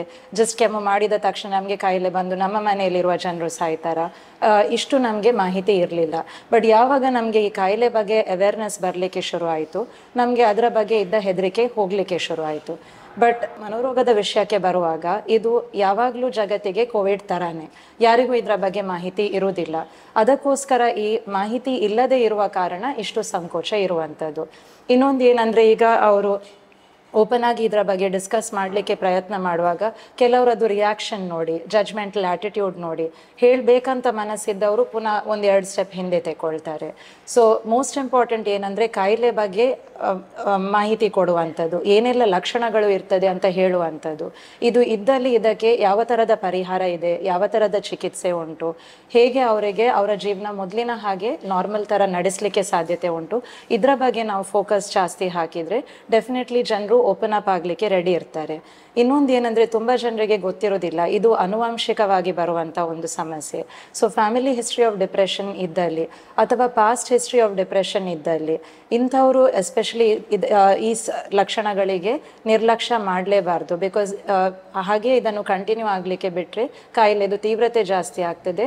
ಸಿಂಪಲ್ ರೀತಿಯಲ್ಲಿ ಮ್ಯಾನೇಜ್ ಮಾಡಲಿಕ್ಕಾಗುವಂಥದ್ದು ತುಂಬ ಅಡ್ಮಿಷನ್ ಮಾಡಿ ಟ್ರೀಟ್ಮೆಂಟ್ ಮಾಡಬೇಕಾಗ್ಬೋದು, ಅಥವಾ ಸುಯಿಸೈಡಾಲಿಟಿ ಇನ್ಕ್ರೀಸ್ ಆಗುವ ಚಾನ್ಸಸ್ ಉಂಟು. ಇದೆಲ್ಲ ಕಂಪ್ಲೀಟ್ಲಿ ಅವಾಯ್ಡಬಲ್ ಸಿನಾರಿಯೋಸ್. ಇನ್ನೂ ತುಂಬ ಜನರಿಗೆ ತಪ್ಪು ಕಲ್ಪನೆ ಇರೋದು ಮೆಡಿಸಿನ್ಸ್ ಬಗ್ಗೆ. ಒಂದು ಸಲ ಮನೋರೋಗ ತಜ್ಞರ ಹತ್ರ ಹೋದರೆ ಅವರು ಒಂದರಾಶಿ ಮದ್ದು ಹಾಕ್ತಾರೆ, ಆ ಮದ್ದಿಗೆ ಎಡಿಕ್ಷನ್ ಶುರು ಆಗ್ತದೆ. ಇದು ನಾವು ಕಾಮನ್ಲಿ ಕೇಳುವಂಥ ಮಾತು. ಇತ್ತೀಚೆಗೆ ನನಗೆ ರಿಯಲೈಸ್ ಆಗಿದೆ, ಜನಸಾಮಾನ್ಯರಿಗೆ ಮಾತ್ರ ಅಲ್ಲ, ಎಷ್ಟೋ ಡಾಕ್ಟರ್ನವರಿಗೂ ಇದರ ಬಗ್ಗೆ ತಪ್ಪು ಕಲ್ಪನೆ ಇದೆ. ಯಾವಾಗಲೂ ನಿದ್ರೆ ಮಾತ್ರೆ ಹಾಕ್ತೇವೆ, ಅಭ್ಯಾಸ ಆಗುವಂಥ ಮಾತ್ರೆಗಳೇ ಹಾಕ್ತೇವೆ. ಇದು ಆ್ಯಕ್ಚುಲಿ ಆ ಥರ ನಾವು ಯಾವತ್ತೂ ಪ್ರಾಕ್ಟೀಸ್ ಮಾಡೋದಿಲ್ಲ. ಈಗ ಸಕ್ಕರೆ ಕಾಯಿಲೆ ಅಥವಾ BP ಕಾಯಿಲೆಗೆ ಮೆಡಿಸಿನ್ ಜನರು ತಗೊಳ್ತಾರೆ. ನಾನು ಪೇಷಂಟ್ ಹತ್ರ ಕೇಳ್ತೇನೆ, ನಿಮ್ಮ ಮನೆಯಲ್ಲಿ ಯಾರಾದರೂ ಈ ಕಾಯಿಲೆ ಇದ್ದವರು ಇದ್ದಾರಾ, ಅವರಿಗೆ ಮೆಡಿಸಿನ್ಸ್ ಹೋಗ್ತಾ ಉಂಟಾ, ಎಷ್ಟು ಸಮಯದಿಂದ ತಗೊಳ್ತಾ ಇದ್ದಾರೆ, 5 ವರ್ಷದಿಂದ ಅಂತ ಹೇಳ್ತಾರೆ. ಆವಾಗ ನಾನು ಕೇಳಿದುಂಟು ಅವರಿಗೆ ಶುಗರ್ ಮಾತ್ರೆ ಇದು ಅಡಿಕ್ಷನ್ ಉಂಟಾ ಅಂತ. ನನಗೆ ವಿಚಿತ್ರ ಲುಕ್ಸ್ ಕೊಟ್ಟರು, ಏನು ಕೇಳ್ತಾ ಇದ್ದೀರಿ ನೀವು? ಸೊ ನಾನು ಹೇಳ್ತೇನೆ, ನೋಡಿ ಈಗ ನೀವು ಸಕ್ಕರೆ ಕಾಯಿಲೆಗೆ BP ಕಾಯಿಲೆಗೆ ಲೈಫ್ ಲಾಂಗ್ ಮಾತ್ರೆ ತಗೊಳ್ಳಿಕ್ಕೆ ರೆಡಿ ಇರ್ತೀರಿ. ಅದೇ ಥರ ಮನೋರೋಗದ ಸಮಸ್ಯೆಗಳು ಕೂಡ ನೀವು ಬೇಕಂತ ಹುಟ್ಟಿಸುವಂಥದ್ದಲ್ಲ, ಬೇರೆ ಯಾರು ನಿಮಗೆ ಅದನ್ನು ಕೊಡುವಂಥದ್ದಲ್ಲ. ನಮ್ಮ ದೇಹದಲ್ಲೇ ಇರುವಂಥ ನಾರ್ಮಲ್ ರಸಾಯನಗಳು ಇರಬೇಕಾದ ಲೆವೆಲಲ್ಲಿ ಇರುವುದಿಲ್ಲ ಸ್ಟ್ರೆಸ್ಸಿಂದಾಗಿ. ಈ ರಸಾಯನದ ಏರುಪೇರಿಂದಾಗಿ ನಮಗೆ ಈ ಲಕ್ಷಣಗಳು ಕಾಣಿಸಿಕೊಳ್ಳುವಂಥದ್ದು. ಈಗ ಶುಗರ್ ಏರುಪೇರು ಇರುವಾಗ ಜೀವನ ಶೈಲಿ ಬದಲಾವಣೆಯಿಂದ ಇಂಪ್ರೂವ್ಮೆಂಟ್ ತರಿಸ್ಬೋದು, ಬಟ್ ಖಾಲಿ ಮಾತುಕತೆಯಲ್ಲಿ ಸರಿ ಮಾಡಲಿಕ್ಕೆ ಆಗೋದಿಲ್ಲ, ಮೆಡಿಸಿನ್ ಕೊಡಲೇಬೇಕು. ಮನೋರೋಗಕ್ಕೆ ಸಂಬಂಧಪಟ್ಟ ಸಮಸ್ಯೆಗಳು ಅದೇ ಥರ. ಈ ರಸಾಯನದ ಏರುಪೇರು ನಮಗೆ ಮಾತುಕತೆಯಲ್ಲಿ ಸರಿ ಮಾಡಲಿಕ್ಕೆ ಆಗೋದಿಲ್ಲ. ಸೊ ಆವಾಗ ಮೆಡಿಸಿನ್ ಇದು ಅವಶ್ಯಕತೆ ಇರ್ತದೆ. ಸೊ ಇದ್ದದೇ ರಸಾಯನ ನಾವು ಕೊಡುವಂಥದ್ದು, ಹೊಸ ರಸಾಯನ ಅಥವಾ ಕೆಮಿಕಲ್ ಬ್ರೈನ್ ಒಳಗಡೆ ಬಾಡಿ ಒಳಗಡೆ ಹಾಕೋದಲ್ಲ. ಆ ಲೆವೆಲ್ ಮೇಂಟೈನ್ ಆಗ್ತಾ ಇಲ್ಲ ಅಂತ ಮೇಂಟೈನ್ ಮಾಡಿಸ್ಲಿಕ್ಕೆ ಕೊಡುವಂಥದ್ದು. ಅದಕ್ಕೋಸ್ಕರ ಮಾತ್ರೆದು ಅವಶ್ಯಕತೆ ಇರ್ತದೆ. ಸೊ ಆವಾಗ ನಾನು ಅದೇ ಹೇಳ್ತೇನೆ ಅವರಿಗೆ, ಇದರಿಂದ ಲಿವರ್, ಕಿಡ್ನಿ, ಹಾರ್ಟಿಗೆ ತೊಂದರೆ ಆಗೋದಿಲ್ಲ. ಬಿಕಾಸ್ ಈ ಕೆಮಿಕಲ್ ನಾನು ನಿಮಗೆ ಕೊಡೋದಿದ್ರು ಆಲ್ರೆಡಿ ನಿಮ್ಮ ಬ್ರೈನಲ್ಲಿ ನನ್ನ ಬ್ರೈನಲ್ಲಿ ನ್ಯಾಚುರಲ್ ಆಗಿ ನಾರ್ಮಲ್ ಆಗಿ ಇದೆ. ಈಗ ನಿಮಗೆ ಸ್ಟ್ರೆಸ್ಸಿಂದಾಗಿ ಆ ಲೆವೆಲ್ ಮೇಂಟೈನ್ ಆಗ್ತಾ ಇಲ್ಲ, ಅದರಿಂದಾಗಿ ನಿಮಗೆ ನಿದ್ರೆ ಸರಿ ಬರೋದಿಲ್ಲ ಅಥವಾ ಖಿನ್ನತೆಯ ಲಕ್ಷಣಗಳು ಕಾಣಿಸಿಕೊಳ್ಳುವಂಥದ್ದು. ಇದು ಒಂದು ಟೈಪಲ್ಲಿ ನಾವು ಸಪೋರ್ಟ್ ಕೊಡ್ಬೋದು. ಮತ್ತು ಸಪೋರ್ಟ್ ಗ್ರೂಪ್ಸ್ ಅಂತಲೇ ಇರ್ತದೆ ಬೆಂಬಲ ಕೊಡಲಿಕ್ಕೆ. ಸೊ ಇನ್ನೂ ತುಂಬ ಜನರು ನನ್ನ ಥರನೇ ಈ ಸಮಸ್ಯೆಗಳನ್ನು ಅನುಭವಿಸ್ತಾ ಇದ್ದಾರೆ ಅಂತ ಅವರಿಗೆ ಡಿಸ್ಕಸ್ ಮಾಡಲಿಕ್ಕೆ ಆಸ್ಪದ ಇದ್ದಲ್ಲಿ ಅವರು ಇನ್ನೂ ಸಹ ಓಪನ್ ಅಪ್ ಆಗಲಿಕ್ಕೆ ರೆಡಿ ಇರ್ತಾರೆ, ನಾನು ಒಬ್ಬಳೇ ಅಲ್ಲ ಇದನ್ನು ಅನುಭವಿಸ್ತಾ ಇರುವಂಥದ್ದು ಅಂತ. ಇನ್ನೊಂದು, ಆಲ್ರೆಡಿ ಟ್ರೀಟ್ಮೆಂಟ್ ತಗೊಂಡು ಇಂಪ್ರೂವ್ ಆದವರು ಅವ್ರ ಹತ್ರ ಮಾತಾಡಿದರೆ ಇನ್ನೂ ಕಾನ್ಫಿಡೆನ್ಸ್ ಬರುವಂಥದ್ದು. ಅವರ ಜೀವನ ಶೈಲಿಯಲ್ಲಿ ಏನೆಲ್ಲ ಚೇಂಜಸ್ ಬಂದಿದೆ ಅಂತ ನೋಡುವಾಗ ನಮಗೂ ಒಂದು ಕಾನ್ಫಿಡೆನ್ಸ್ ಬರ್ತದೆ, ನನ್ನಲ್ಲೂ ಸಹ ಈ ಚೇಂಜಸ್ ಬರುವ ಸಾಧ್ಯತೆ ಇದೆ. I can also lead a healthy and normal life like every one else ಅಂತ. ಇದಲ್ಲದೆ ಮೋಸ್ಟ್ ಇಂಪಾರ್ಟೆಂಟ್, ಕೇರ್ ಗಿವರ್ಸ್ ಯಾರಿರ್ತಾರೆ, ಹಸ್ಬೆಂಡ್ ಇರ್ಬೋದು, ಇನ್ಲಾಸ್ ಇರ್ಬೋದು, ಪೇರೆಂಟ್ಸೇ ಇರ್ಬೋದು, ಸಿಬ್ಲಿಂಗ್ಸ್ ಇರ್ಬೋದು ಅಥವಾ ಫ್ರೆಂಡ್ಸ್ ಇರ್ಬೋದು, ಅವರಿಗೆ ನಾವು ಮಾಹಿತಿ ಕೊಡಲೇಬೇಕು. ಬಿಕಾಸ್ ಅವರು ಸಪೋರ್ಟ್ ಸಿಸ್ಟಮ್ ಆಗಿ ಇರುವಂಥದ್ದು. ಸೊ ಯಾವಾಗ ಅವರು ಕಾಯಿಲೆಯನ್ನು ಅರ್ಥ ಮಾಡ್ತಾರೆ, they will be able to be supportive around the patient. ಯಾವಾಗ ಅವರು ಕಾಯಿಲೆಯನ್ನು ಅಪಾರ್ಥ ಮಾಡ್ಕೊಳ್ತಾರೆ, ಆವಾಗ ಅವರು ಸಹ ಪೇಷಂಟ್ ಇದು ಖಿನ್ನತೆಗೆ ಕಾರಣರಾಗಿರ್ತಾರೆ. ಫಾರ್ ಎಕ್ಸಾಂಪಲ್ ಜಸ್ಟ್ ಹೇಳೋದು, ಒಬ್ರು ಯಾರಾದರೂ ನಿಮ್ಮ ಹತ್ರ ಬಂದರು, ನೆಕ್ಸ್ಟ್ ಡೇನೇ ಅವರು ಸುಸೈಡ್, ನೆಕ್ಸ್ಟ್ ಡೇ ಅಂತ ಇಲ್ಲ, ವಿದಿನ್ ಅ ವೀಕ್ ಅವರು ಸುಸೈಡ್ ಅಟೆಂಪ್ಟ್ ಮಾಡಲಿಕ್ಕೆ ಪ್ರಯತ್ನ ಪಟ್ಟರು, ಅಂಥ ಯಾವುದಾದ್ರೂ ಕೇಸಸ್ ನೀವು ಹ್ಯಾಂಡಲ್ ಮಾಡಿದ್ದೀರಾ ಅಂತ ಕೇಳಲಿಕ್ಕೆ. ನನಗೆ ಪರ್ಸನಲ್ ಆಗಿ ಅಂತ ಎಕ್ಸ್ಪೀರಿಯನ್ಸ್ ಆಗಿಲ್ಲ, ಬಟ್ ಗ್ಲೋಬಲಿ ಹೇಳೋದಂತಾದರೆ there was one high profile case, Andrea Yates case ಅಂತ ಹೇಳಿ. ಇದು ನಿಮಗೆ ಆನ್ಲೈನ್ ಹಾಕಿದ್ರು ಇದರ ಬಗ್ಗೆ ತುಂಬ ಕವರೇಜ್ ಉಂಟು. ಸೊ ಇದು ಅಮೆರಿಕಾದಲ್ಲಿ ನಡೆದಿರುವಂಥ ಘಟನೆ. ಸೊ ಈ ಪೇಷಂಟಿಗೆ ಏನಂದರೆ ಡಿಪ್ರೆಷನ್ ಕಾಯಿಲೆ ಮೊದಲಿಂದ ಇತ್ತು. ಪ್ರತಿ ಸಲ ಅವರು ಹಾರ್ಡ್ ಕೋರ್ ಕ್ಯಾಥಲಿಕ್ಸ್, ಸೊ ಅವರ ರಿಲಿಜನ್ ಪ್ರಕಾರ ಅವರಿಗೆ ಕಾಂಟ್ರಸೆಪ್ಟಿವ್ ಸರ್ಜರಿ ಎಲ್ಲ ಮಾಡಲಿಕ್ಕೆ ಆಪ್ಷನ್ಸ್ ಇರೋದಿಲ್ಲ, ಅಂದರೆ they are not allowed to do that. So ಅದಕ್ಕೆ 5 times ಅವರು ಪ್ರೆಗ್ನೆಂಟ್ ಆಗಿದ್ರು. ಪ್ರತಿ ಪ್ರೆಗ್ನೆನ್ಸಿಯಲ್ಲಿ ಅವರಿಗೆ ಡಿಪ್ರೆಷನ್ ಇದು ಲಕ್ಷಣಗಳು ಇತ್ತು. ಡೆಲಿವರಿ ಆದ ನಂತರ ಪೋಸ್ಟ್ಮಾರ್ಟಮ್ ಡಿಪ್ರೆಷನ್ ಸಹ ಅನುಭವಿಸಲಿಕ್ಕೆ ಸಿಗ್ತಿತ್ತು. ಎವ್ರಿ ಟೈಮ್ ಡೆಲಿವರಿ ಆಗುವಾಗ ಅವರ ಟ್ರೀಟಿಂಗ್ ಡಾಕ್ಟರ್ಸ್ ಅಥವಾ ಟ್ರೀಟಿಂಗ್ ಟೀಮ್ ಅವರಿಗೆ ಗೈಡ್ ಮಾಡ್ತಾ ಇದ್ರು, ಅವರಿಗೆ ಸಹ ಅವರ ಹಸ್ಬೆಂಡಿಗೆ ಸಹ, ನೋಡಿ ಪ್ರತಿ ಸಲ ನಿಮಗೆ ಡೆಲಿವರಿ ಆಗುವ ಟೈಮಲ್ಲಿ ಈ ಥರದ ಖಿನ್ನತೆಯ ಲಕ್ಷಣಗಳು ಕಾಣಿಸಿಕೊಳ್ತಾ ಉಂಟು. ಪ್ಲಸ್ ಅವರಿಗೆ ಫ್ಯಾಮಿಲಿ ಹಿಸ್ಟ್ರಿ ಆಫ್ ಡಿಪ್ರೆಷನ್ ಕೂಡ ಇತ್ತು. ಸೊ ಈ ಥರ ಇರುವಾಗ ಸಕ್ಸೆಸಿವ್ ಡೆಲಿವರೀಸಲ್ಲಿ ಕಾಯಿಲೆದು ತೀವ್ರತೆ ಜಾಸ್ತಿ ಆಗುವ ಸಾಧ್ಯತೆ ತುಂಬಾ ಇದೆ. ಸೊ ತುಂಬ ತೀವ್ರತೆಗೆ ಹೋದಾಗ ನಾವು ಸೈಕೋಸಿಸ್ ಅಂತ ಹೇಳ್ತೇವೆ, ಅಂದರೆ ವಾಸ್ತವ್ಯ ಏನು ಭ್ರಮೆಲೋಕ ಏನು ಅಂತ ನಮಗೆ ಆ ಕನೆಕ್ಷನ್ನೇ ಮಿಸ್ ಆಗಿರುವಂಥದ್ದು. ಸೊ ಇಲ್ಲದೆ ಇರುವಂಥ ಅನುಭವಗಳು ಇದೆ ಅಂತ ನಮಗೆ ಅನಿಸ್ಲಿಕ್ಕೆ ಶುರು ಆಗ್ತದೆ. ಈಗ ನಾವು ಇಬ್ಬರು ಎದುರೆದುರು ಕೂತ್ಕೊಂಡು ಮಾತಾಡ್ತಾ ಇದ್ದೇವೆ, ನನಗೆ ನೀವು ಕಾಣ್ತಾ ಇದ್ದೀರಿ, ಕೇಳ್ತಾ ಇದ್ದೀರಿ, ನನಗೆ ಇದು ವಾಸ್ತವ್ಯ ಅಂತ ಗೊತ್ತುಂಟು. ಬಟ್ ಖಿನ್ನತೆಯಲ್ಲಿ ತೀವ್ರತೆ ಜಾಸ್ತಿ ಆಗುವಾಗ ಯಾರು ಇಲ್ಲದಿದ್ರೂ ನನಗೆ ಕಿವಿಯಲ್ಲಿ ಮಾತ್ರ ಸ್ವರಗಳು ಕೇಳಿಸಿಕೊಳ್ಳುವ ಸಾಧ್ಯತೆ ಇರ್ತದೆ. ಸೊ ಈ ಆಂಡ್ರಿಯಾ ಏಡ್ಸ್ ಕೇಸಲ್ಲಿ ಏನಾಯ್ತಂದರೆ 5 ಡೆಲಿವರೀಸ್ ಆಯಿತು. 5th ಡೆಲಿವರಿ ಆದ ನಂತರ ಅವರ ಪೋಸ್ಟ್ಮಾರ್ಟಮ್ ಡಿಪ್ರೆಷನ್ ಇದು ತೀವ್ರತೆ ತುಂಬ ಸಿವಿಯರ್ ಆಗಿತ್ತು. ಆವಾಗ ಅವರಿಗೆ ಸೈಕಾಟಿಕ್ ಸಿಂಪ್ಟಮ್ಸ್, ಅಂದರೆ ಭ್ರಮೆಲೋಕ ಏನು ವಾಸ್ತವ್ಯ ಏನು ಅಂತ ಡಿಫ್ರೆನ್ಸ್ ಗೊತ್ತಾಗದೇ ಇರುವಂಥ ಒಂದು ಸಿಚುವೇಶನ್ ಆಯಿತು. ಸೊ ಅವ್ರು ಲಾಸ್ಟಿಗೆ ಏನು ಮಾಡಿದ್ರಂದರೆ, ಅವರ 5 ಮಕ್ಕಳಿದ್ರು, 5 ಮಕ್ಕಳನ್ನು ಸಹ ಹಿಡಿದು ಬಾತ್ ಟಬ್ಬಲ್ಲಿ ಡ್ರೌನ್ ಮಾಡಿ ಎಲ್ಲರಿಗೆ ಸಾಯಿಸಿಬಿಟ್ರು. ಮತ್ತು ಹೆಣಗಳನ್ನು ಅರೇಂಜ್ ಮಾಡಿ ಸಹ ಇಟ್ಟರು. ಅದರ ನಂತರ ಅವರು ಅಲ್ಲಿ ಎಮರ್ಜೆನ್ಸಿ ಕಾಲ್ ಮಾಡುವ ನಂಬರ್ 911 ಅಲ್ಲಿ ಕಾಲ್ ಮಾಡಿ ಹೇಳಿದರು, ನನ್ನ ಕೈಯಿಂದ ಈ ಥರ 5 ಮಕ್ಕಳದ್ದು ಹತ್ಯೆ ಆಗಿದೆ, ನಂದೇ ಮಕ್ಕಳು. ಹಸ್ಬೆಂಡಿಗೆ ಸಹ ಕಾಲ್ ಮಾಡಿ ಹೇಳಿದರು, I have killed all of our children ಅಂತ. ಬಟ್ ಅದರ ಬಗ್ಗೆ ತುಂಬ ಕೇಸ್ ನಡೀತು, ಕೋರ್ಟ್ ಕೇಸ್ ಆಯಿತು, ಎಲ್ಲ ಆಯಿತು.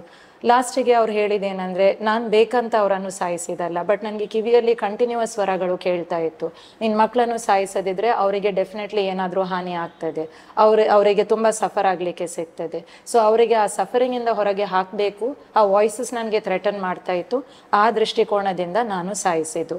ಸೊ ಈ ಲೆವೆಲಿಗೂ ಹೋಗುವ ಸಾಧ್ಯತೆ ಇರ್ತದೆ, ಇದು ನಿಜ. ಇದು ವ್ಯೂವರ್ಸ್ ರೇಟಿಂಗ್ಸ್ ಇನ್ಕ್ರೀಸ್ ಮಾಡಲಿಕ್ಕೆ ಕ್ರಿಯೇಟ್ ಮಾಡಿದ ಸಿಚುವೇಶನ್ ಅಲ್ಲ, ಇದು ಆ್ಯಕ್ಚುಲಿ ಆಗಿರುವಂಥದ್ದು. ಸೊ ಇಂಥ ಸಿಚುವೇಶನ್ಸ್ ಕಂಪ್ಲೀಟ್ಲಿ ಅವಾಯ್ಡಬಲ್. ಬಟ್ ತುಂಬ ಜನರು ಏನು ಮಾಡ್ತಾರೆ, just because of hesitation, awkwardness, stigma, ಇದರ ಬಗ್ಗೆ ಡಿಸ್ಕಸ್ ಮಾಡಲಿಕ್ಕೇ ಬಯಸೋದಿಲ್ಲ, ಸೈಲೆಂಟ್ಲಿ ಸಫರ್ ಆಗಲಿಕ್ಕೆ ರೆಡಿ ಇರ್ತಾರೆ, ಅವಾಯ್ಡಬಲ್ ಸಿಚುವೇಶನ್ಸನ್ನು ಅನ್ಅವಾಯ್ಡಬಲ್ ಮಾಡಿ ಬಿಡ್ತಾರೆ. ಸೊ ಅದಕ್ಕೋಸ್ಕರ ಎಷ್ಟು ನಾವು ಮಾಹಿತಿ ಕೊಡ್ತೇವೆ ಅದು ಕೊಟ್ಟಷ್ಟು ಕಡಿಮೆ ಅಂತ ನಾನು ಹೇಳುವಂಥದ್ದು. ಗಂಡ ಮತ್ತು ಕುಟುಂಬದ ಸದಸ್ಯರು ಈ ಸಿಚುವೇಶನಲ್ಲಿ ಯಾವ ರೀತಿ ಅವರಿಗೆ ಒಂದು ಬೆಂಬಲವನ್ನು ಕೊಡಬೇಕು? ಸಾಮಾನ್ಯವಾಗಿ ನಾವು we categorize patients. There are certain patients who are more likely to go into this postpartum depression ಅಥವಾ ಇರ್ಬೋದು, ಬ್ಲೂಸ್ ಇರ್ಬೋದು, ಇಲ್ಲ ಸೈಕೋಸಿಸ್ ಇರ್ಬೋದು. ದ ಕಾಮನ್ ಕ್ಯಾಟಗರೀಸ್ ಯಾವುದಂತ ಹೇಳ್ತಿದ್ರೆ, ಅವ್ರಿಗೆ ಯಾವಾಗಲಾದರೂ ಹಿಂದೆ ಲೈಫಲ್ಲಿ ಡಿಪ್ರೆಷನ್ ಎಪಿಸೋಡ್ಸ್ ಇತ್ತು, ಅದು ಕೆಲವೊಮ್ಮೆ ಡೆಲಿವರಿ ಅಥವಾ ಡೆಲಿವರಿಯ ನಂತರ ಮತ್ತೆ ಕಾಣಿಸಬಹುದು. ಎರಡನೇ category is mothers who have delivered children and these children are not doing well. ಈಗ ಮಗು ಬೇಗ ಹುಟ್ಟಿತು, ಕೆಲವರಿಗೆ ಬೇಗ ಡೆಲಿವರಿ ಆಗ್ತದೆ, ಮಕ್ಕಳು ICU ಅಲ್ಲಿ ಇರ್ತದೆ. These kind of mothers are very stressed. So ಇಂಥ ತಾಯಂದಿರಲ್ಲಿ ನಾವು ಎಕ್ಸ್ಟ್ರಾ ಕೇರ್ ಕೊಟ್ಟು ನಾವು ಅವರ ಮನೆಯವರಿಗೆ ಕೂಡ we tell them look after the mother well, because though everybody is struggling, ಅಂದರೆ the ICU charges and there are so many things, financial things going down in the background. But it is very very important ತಾಯಿಗೆ ಕೂಡ ಆ ಟೈಮಲ್ಲಿ support ಮಾಡೋದು, because she is the one who suffers the maximum in this with the child being in ICU. Express feeds ಕೊಡೋದು, ನಿದ್ರೆ ಇಲ್ಲದಿರೋದು ತುಂಬ ತಾಯಿಯ ಮನಸ್ಸಿಗೆ ಎಫೆಕ್ಟ್ ಆಗ್ತದೆ. And somewhere she is in the guilt also, like ನನ್ನಿಂದಾಗಿ ಮಗು ಬೇಗ ಹುಟ್ಟಿತಾಯನ, ನಾನೇನೋ ಮಾಡಿದ್ರಿಂದ ಮಗು NICUಗೆ ಹೋಯ್ತಾಯನ. ಸೊ ಇಂಥ ಕಲ್ಪನೆಗಳು ತಾಯಿಗಳಲ್ಲಿ ಇರ್ತವೆ. So always in these kind of mothers we always encourage the family to look after them, to give them a little extra care then what is required. ಈ ಹಾಸ್ಪಿಟ್ಲಲ್ಲಿ ಅಂದರೆ AJ ಹಾಸ್ಪಿಟ್ಲಲ್ಲಿ ಸೈಕ್ಯಾಟ್ರಿಸ್ಟ್ ಇದ್ದಾರೆ ಅಥವಾ ಯಾರಾದರೂ ಇಂಥ ಒಬ್ಬರಿದ್ದಾರೆ, ಸರ್ಕಾರಿ ಹಾಸ್ಪಿಟಲ್ನಲ್ಲಿ ಯಾರು ಇರ್ತಾರೆ ಅಂತ ಹೇಳಿ? ಅಲ್ಲಿ ಕೂಡ ಗವರ್ಮೆಂಟ್ ಸೈಕ್ಯಾಟ್ರಿಸ್ಟ್ ಅಂತ ಇದ್ದಾರೆ. ಸೊ ಈಗ ಗವರ್ಮೆಂಟ್ ಸೈಡಿಂದ ಮನೋರೋಗದ ಬಗ್ಗೆ ಮಾಹಿತಿ ಕೊಡಲಿಕ್ಕೂ ಎಲ್ಲ ಥರದ ಕನ್ವೀನಿಯನ್ಸಸ್ ಮಾಡಲಿಕ್ಕೆ ಸಹ ಎಲ್ಲ ವ್ಯವಸ್ಥೆ ಗವರ್ಮೆಂಟ್ ಮಾಡಿದ್ದಾರೆ. ಈಗ DMHP ಅಂತ ಒಂದು ಪ್ರೋಗ್ರಾಮ್ ಇದೆ, district mental health programme. So ಇದರಲ್ಲಿ ಅವರು ಏನು ಮಾಡಿದ್ದಾರೆ ಅಂದರೆ, ಮಂಗಳೂರು ಡಿಸ್ಟ್ರಿಕ್ಟಲ್ಲಿ ಹೇಳೋದಂತಾದರೆ ಆಲ್ಮೋಸ್ಟ್ 9, ದಕ್ಷಿಣ ಕನ್ನಡದಲ್ಲಿ ಹೇಳುವುದಂತಾದರೆ 9 ಡಿಫ್ರೆಂಟ್ ಟ್ರಾವೆಲಿಂಗ್ OPDs ಅಂತ ಮಾಡ್ತಾರೆ. ಎವ್ರಿ ಟ್ಯೂಸ್ಡೇ ಫ್ರೈಡೇ ಹೋಗಿ ತಾಲೂಕ್ ಹಾಸ್ಪಿಟಲ್ಸಲ್ಲಿ, ವಿಟ್ಲಾದಲ್ಲಿ ಅಥವಾ ಪುತ್ತೂರಲ್ಲಿ, ಕಡಬದಲ್ಲಿ, ಸುಳ್ಯದಲ್ಲಿ ಅಲ್ಲಿ ಹೋಗಿ OPDs ಕಂಡಕ್ಟ್ ಮಾಡುವಂಥದ್ದು ಎವ್ರಿ ಟ್ಯೂಸ್ಡೇ ಆ್ಯಂಡ್ ಫ್ರೈಡೇ. ವೇರಲ್ಲಿ ಅವರಿಗೆ ಫ್ರೀ ಕನ್ಸಲ್ಟೇಷನ್ಸ್ ಉಂಟು, ಫ್ರೀ ಮೆಡಿಕೇಷನ್ಸ್ ಸಹ ಸಿಗ್ತದೆ. ಸೊ ಓನ್ಲಿ ಥಿಂಗ್ ಏನಂದರೆ, ಕೆಲವೊಮ್ಮೆ ನಂಬರ್ ಆಫ್ ಪೇಷಂಟ್ಸ್ ಒಂದು ಡಾಕ್ಟರಿಗೆ ಜಾಸ್ತಿ ಆಗ್ಬೋದು. ಸೊ ಒಂದೇ ಸಲ ಎಲ್ಲ ಮ್ಯಾನೇಜ್ ಮಾಡಲಿಕ್ಕೆ ಕಷ್ಟ ಆಗ್ಬೋದು. ಬಟ್ ಎಲ್ಲ ಥರದ ವ್ಯವಸ್ಥೆಗಳು ಉಂಟು, ಆದಷ್ಟು ಸ್ಟಿಗ್ಮಾ ಸಹ ಕಡಿಮೆ ಮಾಡಲಿಕ್ಕೆ ಫೆಸಿಲಿಟೀಸ್ ಸಹ ಅವೈಲೇಬಲ್ ಮಾಡಲಿಕ್ಕೆ. ಸೊ ಗವರ್ಮೆಂಟ್ ಆಸ್ಪತ್ರೆ ಅಂದ ತಕ್ಷಣ ಫೆಸಿಲಿಟೀಸ್ ಇಲ್ಲ ಅಂತ ಅಲ್ಲ, ಬಟ್ ಕೆಲವೊಮ್ಮೆ ಶಿಯರ್ ವಾಲ್ಯೂಮ್ ಆಫ್ ವರ್ಕ್ ಲೋಡಿಂದಾಗಿ ಅವರಿಗೆ ಬರ್ನ್ಔಟ್ ಅಥವಾ ಸ್ಟ್ರೆಸ್ ಇರಬಹುದು, ಮೇ ಬಿ ಟೈಮ್ ಕೊಡಲಿಕ್ಕೆ ಕಷ್ಟ ಆಗ್ಬೋದು. ಆ ಥರದ ಸಿಚುವೇಶನ್ ಇದ್ದಲ್ಲಿ ಆಲ್ಮೋಸ್ಟ್ ಎಲ್ಲ ಮೆಡಿಕಲ್ ಕಾಲೇಜಸಲ್ಲಿ ಕೂಡ very subsidized rates or almost near next to free services options available ಇದೆ. ಸೊ ಎನಿ ಟೈಮ್ ಇಂಥ ಸರ್ವಿಸಸ್ ಅನ್ನು ಯುಟಿಲೈಸ್ ಮಾಡ್ಕೊಳ್ಬಹುದು. ಹಾಲುಣಿಸುವಾಗ ಔಷಧಿ ಸೇವನೆ ಮಾಡೋದು ಸೇಫಾ? ಹೌದು, ಹಾಲುಣಿಸುವಾಗ ಔಷಧಿ ಸೇವನೆ ಡೆಫಿನೆಟ್ಲಿ ಮಾಡ್ಬೋದು. ತುಂಬ ಜನರಿಗೆ ಪುನಃ ತಪ್ಪು ಕಲ್ಪನೆ ಇರ್ತದೆ. ಈಗ ಬ್ರೆಸ್ಟ್ ಫೀಡ್ ಮಾಡುವಾಗ ನಾನು ಮೆಡಿಸಿನ್ ತೆಕೊಂಡ್ರೆ ಅದು ಮಗುವಿಗೂ ಸಹ ತೊಂದರೆ ಆಗ್ಬೋದು ಅಂತ. ಬಟ್ ವಾಸ್ತವ್ಯ ಏನಂದರೆ, ಹೆಚ್ಚಿನ ಆ್ಯಂಟಿ ಡಿಪ್ರೆಸೆಂಟ್ಸ್, ನಾವು ನಾರ್ಮಲಿ ಡಿಪ್ರೆಷನ್ ಅಥವಾ ಖಿನ್ನತೆ ಟ್ರೀಟ್ ಮಾಡಲಿಕ್ಕೆ ಕೊಡುವ ಕ್ಲಾಸ್ ಆಫ್ ಮೆಡಿಕೇಷನ್ಸಿಗೆ ಆ್ಯಂಟಿ ಡಿಪ್ರೆಸೆಂಟ್ ಅಂತ ಕರೆಯುವಂಥದ್ದು. ಸೊ ಇದು ಎದೆ ಹಾಲಲ್ಲಿ ಆಲ್ಮೋಸ್ಟ್ ಸೆಕ್ರಿಟೇ ಆಗೋದಿಲ್ಲ, ಆದರೆ ಸಹ ತುಂಬ ಕಡಿಮೆ ಅಂಶ ಬರ್ಬೋದು. So just as extra precaution ಅವ್ರ ಸೇಫ್ಟಿಗೋಸ್ಕರ ನಾವು ತಾಯಿಗೆ ಅಡ್ವೈಸ್ ಮಾಡೋದೇನೆಂದರೆ, ಮಗುವಿಗೆ ಎದೆ ಹಾಲು ಕೊಡುವ ಮೊದಲು first few drops of breast milk ಚೆಲ್ಲಿ ಮತ್ತೆ ನೀವು ನಾರ್ಮಲ್ ಫೀಡ್ ಕೊಡಿ. ಆ್ಯಕ್ಚುಲಿ ಅಷ್ಟು ಸಹ ಬರುವುದಿಲ್ಲ, ಬಟ್ ಜಸ್ಟ್ ಆಸ್ ಪ್ರಿಕಾಷನ್ ನಾವು ಹೇಳ್ತೇವೆ. ಇನ್ನೊಂದು ಏನಂದರೆ, ಈಗ ಎಷ್ಟು ಸಮಯ ಈ ಟ್ರೀಟ್ಮೆಂಟ್ ತಗೊಳ್ಬೇಕು ಅಂತ ತುಂಬ ಜನರ ಮನಸ್ಸಲ್ಲಿ ಡೌಟ್ ಇರುವಂಥದ್ದು. ಸೊ ಗೈಡ್ಲೈನ್ಸ್ ನಾವು ಫಾಲೋ ಮಾಡ್ತೇವೆ. ಪ್ರತಿಯೊಂದು ಕಾಯಿಲೆಗೆ ಇಂತಿಷ್ಟು ಸಮಯ ಟ್ರೀಟ್ಮೆಂಟ್ ಮಾಡಬೇಕು ಅಂತ ಇರ್ತದೆ. ಸೊ ನಾರ್ಮಲಿ ಖಿನ್ನತೆ ಕಾಯಿಲೆಗೆ usually up to 1 year treatment ಬೇಕಾಗ್ತದೆ. ನಿದ್ರೆ ಮೆಡಿಸಿನ್ಸ್ ಅಲ್ಲ, ಬಟ್ ಖಿನ್ನತೆದೆ ಟ್ರೀಟ್ಮೆಂಟ್ ಯೂಶ್ವಲಿ 1 ಟ್ಯಾಬ್ಲೆಟ್ ಇರ್ತದೆ, 1 year ಬೇಕಾಗ್ತದೆ. ಬಿಕಾಸ್ ಕಾಯಿಲೆದು ಲಕ್ಷಣಗಳು ಸಡನ್ ಆಗಿ ಸ್ಟಾರ್ಟ್ ಆಗೋದಿಲ್ಲ, ಕಡಿಮೆ ಆಗಲಿಕ್ಕೂ ಅಷ್ಟು ಟೈಮ್ ಬೇಕಾಗುವಂಥದ್ದು. ಬಟ್ ಗೈಡ್ಲೈನ್ಸ್ ರೆಕಮೆಂಡ್ ಮಾಡೋದು ಏನಂದರೆ, 100% ನಾರ್ಮಲಿಗೆ ಬಂದ ನಂತರ ಕೂಡ ಮನೋಸ್ಥಿತಿ ಇನ್ನೊಂದು ವರ್ಷದ ಕಾಲ ಟ್ರೀಟ್ಮೆಂಟ್ ತಗೊಂಡ್ರೆ ಪುನಃ ಅದೇ ಥರದ ಸಿಚುವೇಶನ್ಸ್ ಬರುವ ಸಾಧ್ಯತೆ ತುಂಬ ಕಡಿಮೆ ಆಗ್ತದೆ. ನಾವು ಇದಕ್ಕೆ ಮೆಡಿಕಲ್ ಭಾಷೆಯಲ್ಲಿ ಹೇಳೋದಾದರೆ ರಿಲ್ಯಾಪ್ಸ್ ಅಂತ ಹೇಳ್ತೇವೆ. ಪುನಃ ಅದೇ ಕಾಯಿಲೆದು ಲಕ್ಷಣಗಳು ಕಾಣಿಸಿಕೊಳ್ಳುವ ಸಾಧ್ಯತೆ ತುಂಬ ಕಡಿಮೆ ಆಗ್ತದೆ. ಸೊ ಅದಕ್ಕೋಸ್ಕರ ನಾವು 1 year ಕಂಪ್ಲೀಟ್ ಟ್ರೀಟ್ಮೆಂಟಿಗೆ ಬೇಕು ಅಂತ ಹೇಳುವಂಥದ್ದು. 2 years ಬೇಕಾಗ್ಬೋದು ಕಂಪ್ಲೀಟ್ ರಿಕವರಿ ಆದ ನಂತರ ಸಹ. But hard and fast rule ಇಲ್ಲ, ಬಿಕಾಸ್ ಕಾಯಿಲೆದು ತೀವ್ರತೆ ಮೇಲೆ ಹೋಗ್ತದೆ. ಈಗ already past history of depression ಇತ್ತು ಅಥವಾ ಫ್ಯಾಮಿಲಿ ಹಿಸ್ಟ್ರಿ ಆಫ್ ಡಿಪ್ರೆಷನ್ ಇತ್ತು ಅಂತ ಆದರೆ ಅಂಥವರಿಗೆ ಸ್ವಲ್ಪ ದೀರ್ಘ ಸಮಯ ಕೊಡುವ ಅವಶ್ಯಕತೆ ಬರ್ಬೋದು. ಬಟ್ ಫಸ್ಟ್ ಟೈಮ್ ಕಾಯಿಲೆ ಬಂದವರಿಗೆ usually 2 years is more than enough. ಮತ್ತೆ ಕಂಪ್ಲೀಟ್ಲಿ ಕಡಿಮೆ ಮಾಡಿ ನಿಲ್ಲಿಸಲಿಕ್ಕೆ ಸಿಗ್ತದೆ. ಅದಕ್ಕೋಸ್ಕರ ರೆಗ್ಯುಲರ್ ಫಾಲೋ ಅಪ್ಸಿಗೆ ಹೋದರೆ ಮನೋರೋಗ ತಜ್ಞರೇ ಪೇಷಂಟಿಗೆ, ಫ್ಯಾಮಿಲಿ ಮೆಂಬರ್ಸಿಗೆ ಗೈಡ್ ಮಾಡ್ಬೋದು. ಹೆರಿಗೆ ಮುಂಚೆ ಯಾವ ರೀತಿ ಅವರು ಸಿದ್ಧರಾಗಬೇಕು? ನಾರ್ಮಲ್ ಆಗಿ ನಮ್ಮಲ್ಲಿ ಬರುವ ಎಲ್ಲ ಪ್ರೆಗ್ನೆಂಟ್ ವುಮೆನಿಗೂ we have this antenatal classes also. So ಈ ಕ್ಲಾಸಸ್ಸಲ್ಲಿ ನಾವು ಅವರಿಗೆ ಡೆಲಿವರಿ ಆದ ನಂತರ ಅವರ ಲೈಫ್ ಹೇಗೆ ಇರ್ತದೆ ಇದರ ಬಗ್ಗೆ ಸಂಪೂರ್ಣ ಮಾಹಿತಿ ಕೊಟ್ಟಿರ್ತೇವೆ. Including we teach them the exercises, food ಹೇಗೆ ತಿನ್ನಬೇಕು, how have they to maintain the hydration, feeding ಹೇಗೆ ಮಾಡಬೇಕು, ಇದೆಲ್ಲದೂ ಕೂಡ ನಾವು ಅವರಿಗೆ ಕ್ಲಿಯರ್ ಆಗಿ ಹೇಳಿರ್ತೇವೆ. ಸೊ ಅದರಿಂದ ಅವರಿಗೆ ಪೋಸ್ಟ್ ಡೆಲಿವರಿ ಆ ಸ್ಟ್ರೆಸ್ ಏನಿರ್ತದೆ ಅಷ್ಟೊಂದು ಇರುವುದಿಲ್ಲ. So this helps the lot in maintaining the mental status very well. And also ನಾವು ಆ ಖಿನ್ನತೆ ಬಗ್ಗೆ ಕೂಡ ಅವರಿಗೆ ಹೇಳಿರ್ತೇವೆ. So even in the event ಅವರಿಗೆ ಸ್ವಲ್ಪ ಖಿನ್ನತೆ ಅನ್ನಿಸಿದ್ರೂ ಕೂಡ they know that they will come out of it. So usually ಹೆಚ್ಚಿನ ಪೇಷಂಟ್ಸ್ ಹಾಗಾಗಿ ಧೈರ್ಯದಲ್ಲಿ ಇರ್ತಾರೆ and they recover well. And second is support system. We always inform the family to help them as far as possible once the delivery is done for the next 6 weeks to 12 weeks. ಈಗ normal ಆದರೆ ಅಥವಾ caesarean ಆದರೆ. So parental ಅಂದರೆ ಮನೆಯಲ್ಲಿ ಅವರ ಸಂಬಂಧಿಕರು ಅಥವಾ husband support ಏನಿರ್ತದೆ ಅದು ಕೂಡ ತುಂಬ ಇಂಪಾರ್ಟೆಂಟ್ ಪೇಷಂಟಿಗೆ. So we ensure that both are done for the patient. So in the meanwhile ಅವ್ರದ್ದು ರಿಕವರಿ ಕೂಡ it's much better that way. ಕೊನೆಯದಾಗಿ ನಮ್ಮ ವೀಕ್ಷಕರಿಗೆ ನೀವು ಏನು ಹೇಳಲು ಬಯಸ್ತೀರಿ? ಸೊ ಖಿನ್ನತೆ ಅನ್ನೋದು ಏನು ದೊಡ್ಡ ಕಾಯಿಲೆ ಅಲ್ಲ. ಇಟ್ ಇಸ್ ನಾರ್ಮಲ್ ಆಗಿ ಬೇರೆ ಶೀತ ಕೆಮ್ಮ ಬರೋ ಹಾಗೆ ಖಿನ್ನತೆ ಕೂಡ ಬರಬಹುದು.